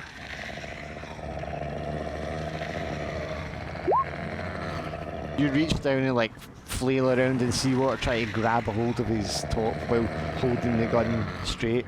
You can see 4 or 5 slick, wet, blackish green creatures with fins and large staring eyes and needle teeth, like in the darkness, coming away from different cave entrances into your chamber. But one of them slicks into the water, and before you even know it, it's like within several feet of you. Panic fire the gun as it very suddenly is so close. You blast into the water in front of you, and the thing lets out a high-pitched, kind of gurgled yell, and turns around in the water. The others advance on you in a line. Stay back! Stay back! I've got more of that where it comes from. Finley, you bastard, where are you? What do you do, Finley? Am I able to stand up again, or? Yeah, you can stand up. Okay. Yeah. I think I'll stay with Paul as much as I can. I don't know that I can offer much support other than moral support, but I feel disinclined just to leave him on his own here. You know. The two of you stand there as 4 of these things advance on you. Paul will fire off the second of the 2 cartridges. So it's just point blank into them. It's basically the closest one. He'll just try and fire at it. Now that Finley's up, like just both arms, blammo. Roll 1 dice for me.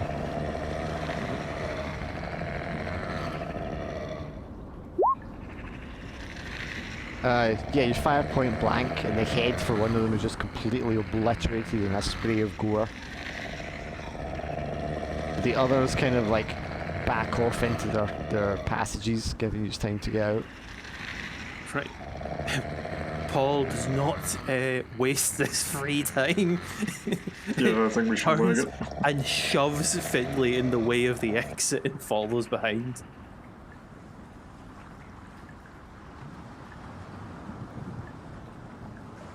The 4 We of should you, go to the train station. Is probably the best. the 4 of you together exit the cave.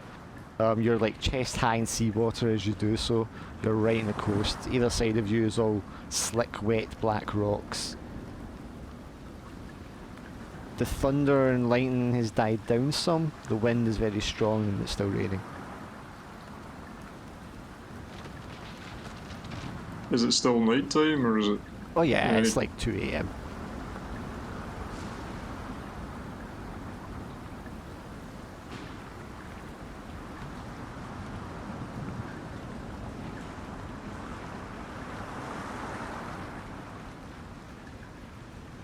So either the shore either side of you is all rocks, and there's the islet, which is kind of just a short swim behind you.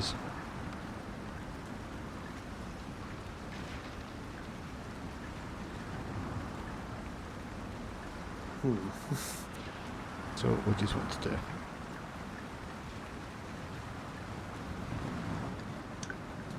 If the islet holds some kind of reverence to them, perhaps that might actually be our best option.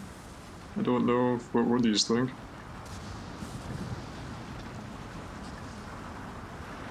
Yeah, I think I'll go with what you were saying. I think that would be Okay, so good. everyone's going to roll with fitness. Paul, for you, that's 2 in the worst. Yep. Finley, you are 2 in the best.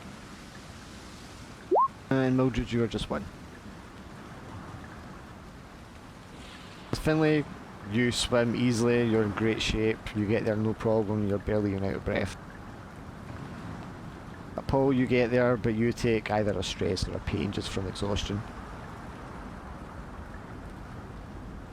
As you both get there and pull yourselves out of the water, as well as Catherine, you turn around and you can see Mildred flailing in the water. She's struggling and paddling, as if she's almost drowning. Mildred, can you take a stress?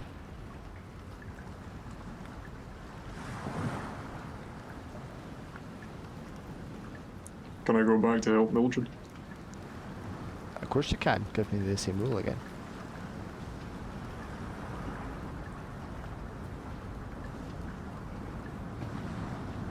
What stress did you take, Mildred?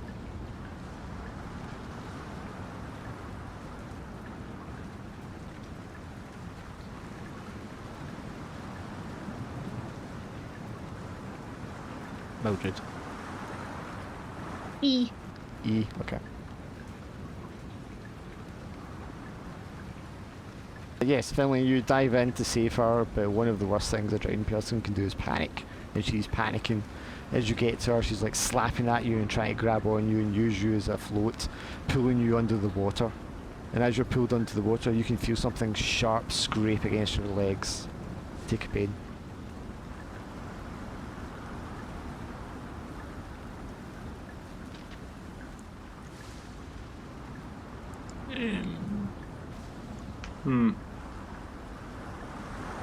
I'll take disadvantage next roll. So F. Yeah, with that scraping, you know when these things in the water with you.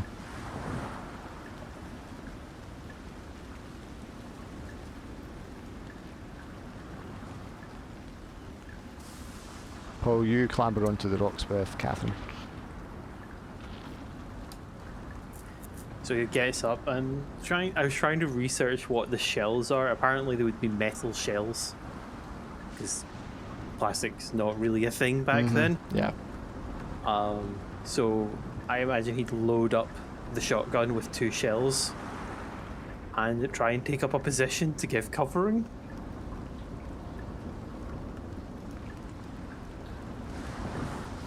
Okay. So you're going to cover them in case it pops up. Finley, Mildred, what do you want to do? Mildred, you're like panicking and shit. I'm just going to try and paddle again to where they are. So Okay, give me another 1 dice roll.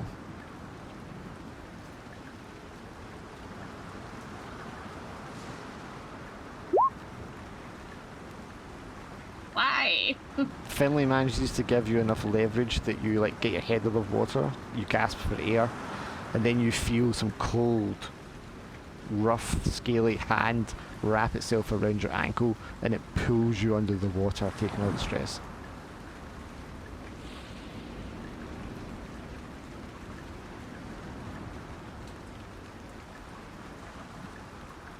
C. So you're lashing out at Finley. Finley, she is pulled No, under no. Can I just say? Can I take- just instead of C? Can I just change it actually? Yes. Feel anxious and resist taking action. Okay, so you just get a freeze up as you're pulled under. Finley, you see her just get like pulled under the water again. I'll try to make a grab to get hold of Mildred, so although I guess I'm going to be at a disadvantage in this roll. So am I rolling just the 1 dice for that? Or? 2 dice fitness. Okay. That's the best one. Yes, you managed to grab hold of her. You're an extremely strong swimmer. You get her, like, your arm wrapped around her, under her arm, and you pull it up against the resistance of whatever was holding on to her. And you managed with one arm to pull both of you up against the rocks. Paul, there's like a moment where you can almost make out something at the surface of the water, but it's not clear enough for a good shot. And I can't tell if it's Paul. No, I can't tell if it's Finley or Mildred. And it's that awkward moment of hesitation, so he's scoping around it, keeping an eye on that one thing, seeing if there's anything else. Catherine is like standing there, crossing herself, trying to hold her, close together. Against the wind, she's shouting over the wind. What are we going to do? Why are we out here? One thing at a time, Catherine. We need to make sure what we can get you to Paul. I need to make sure Finley and Mildred are out there. Call out to them. She clambers down the rocks and yells to Finley to try and help Mildred get up on the rocks. And together, these all manage to get up onto the island.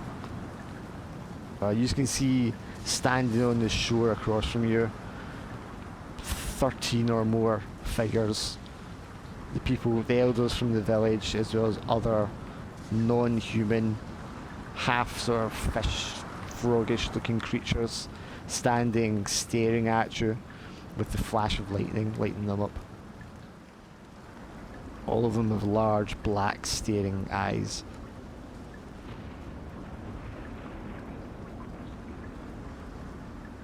The wind howls and a wave crashes into the islet, spraying you all with foam.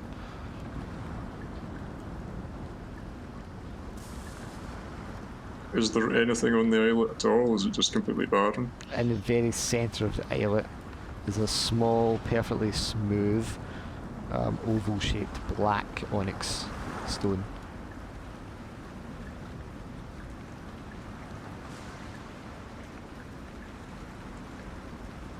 I feel if you got rid of that stone, I feel as if it would be like, you know, everything would end or something. Yeah, I suppose the question is, if we disturb that, is it going to upset them, or I mean, are they going to be more likely to attack us or less likely? I mean, maybe we wait and see what they're going to do first. If they start coming towards us, we could try it. What time is this now? This must be. It was about 2-3. I mean, this hasn't taken very long to happen. It's still between 2 and 3 o'clock in the morning. The non-human things leap into the water, one by one, and start to swim across to you. Okay, I guess maybe we do try the. I don't know. Do you want to try pick it up, or should we like throw it away?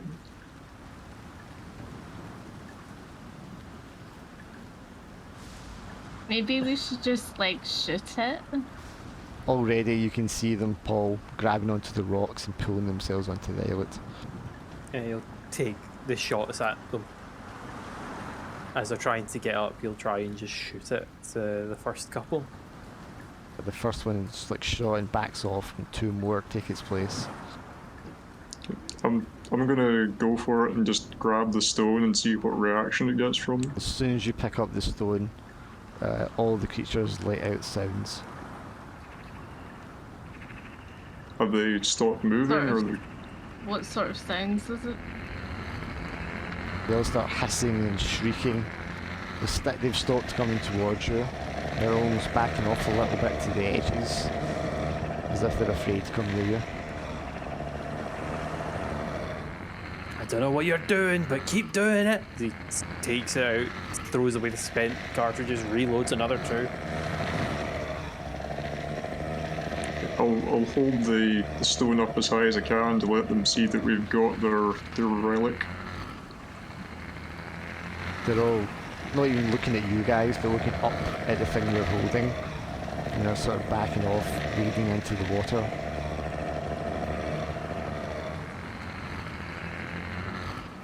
Finally, just keep doing what you're doing. Okay, I'll like kind of keep sort of turning around just to let them see that I've got it.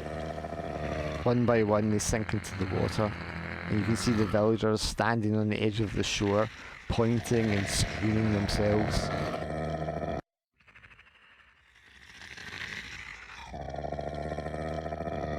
As the last of them disappears into the water, the villagers leap into the water to join them and disappear beneath the waves.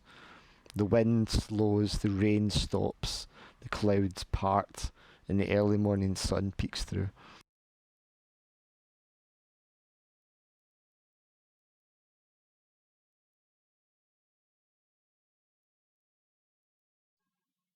How easy would it be for us to get back to the shore, or should we go towards it? Or, I mean, is there like quite a stretch of water?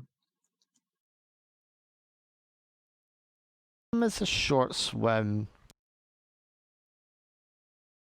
It depends how exhausted you feel.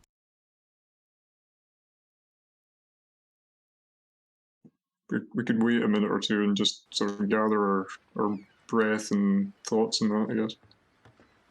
Yes, you can take time to rest. The sea itself seems to calm and the spray becomes more gentle. The waves just softly lap against the rocks.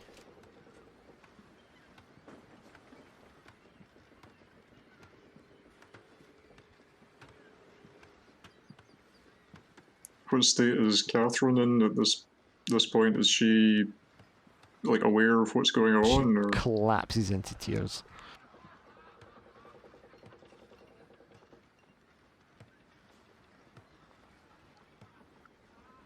can you tell us what happened, Catherine?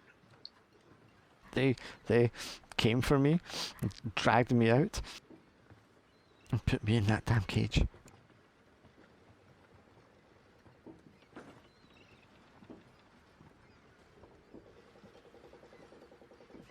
I imagine it's pretty soaked at this point, but I'd try and like wrap my jacket round her if, for the sake of some You sort of wrap comfort. your sodding wet Yeah. sea-soaked jacket, slaps around her. It's the thought that counts. I was going to say that as well.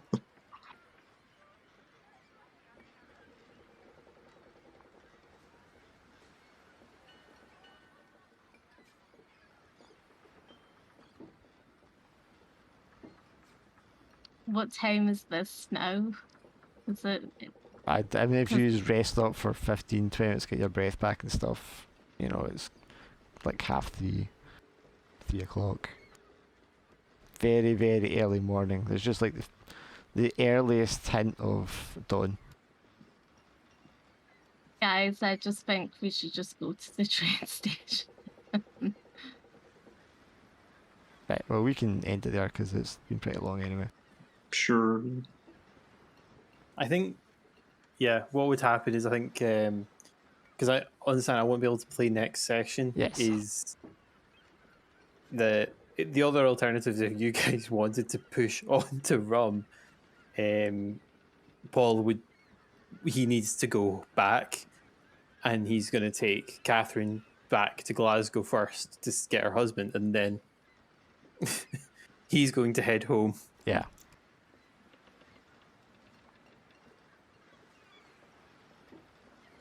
If Swindle's going to be there next week, Keen can just like I've spoken to the priest and like made his way to join you or something. I've got to Yeah. admit, that was like heavy going. That was so scary.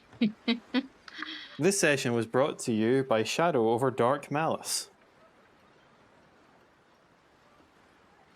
I mean, I know we Definitely. talked about the Innsmouth one, Yeah. Callum, so I knew right away you know what I was doing, man, but Oh yeah, I was not going to spoil a single thing. I was keeping my mouth shut. I knew from the moment you were like, "Oh, it's a village," and the people are yeah. they don't like you. I went, I know the inspiration for this. Keeping my mouth shut. I wasn't going to do this one, but I wanted an in-between one for the Rum Island. And it was just, when I was reading it, I was like, this is too perfect. I feel like the Rum Island is going to be like 10 times worse. It's going to be like an into the mouth of madness moment. Yeah, I For a feel. moment. Sorry. Oh no, sorry.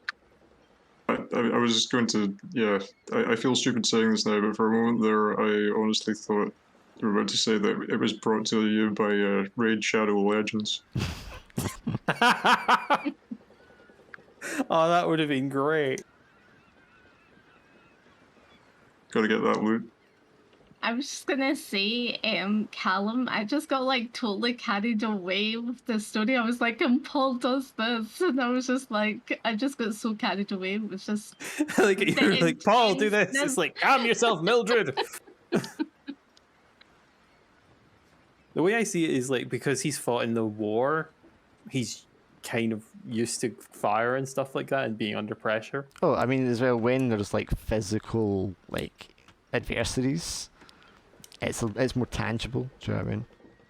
I mean, it can be horrifying, but I think for Paul, that's like a foe he can fight, do you know what I mean? Yeah, it's one of those things like in the heat of the moment, he's going to be fine, but the moment he has to think about it, different ballgame. Yeah. And the Onyx idol, or stone, or whatever you want to call it, Finlay, that you're holding, you'll notice it's not actually smooth, it's covered in, like, etchings and carvings. How big is it? Is it just quite a small thing? If or is it... you could hold it, like, with the two hands, you know, it's like a big egg, Right. almost. But with a flat bottom.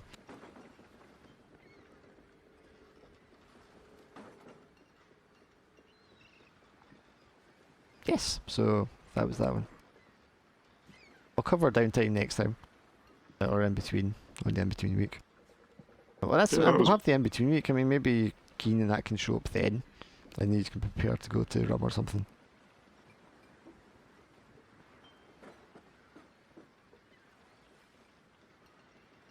Yeah, I don't think we're in a fit state to go there straight away. Yeah, I was gonna say, well, we do look a bit sort of done in, don't we? Like, as in our clothes wise and Yeah. everything, we look a bit bedraggled.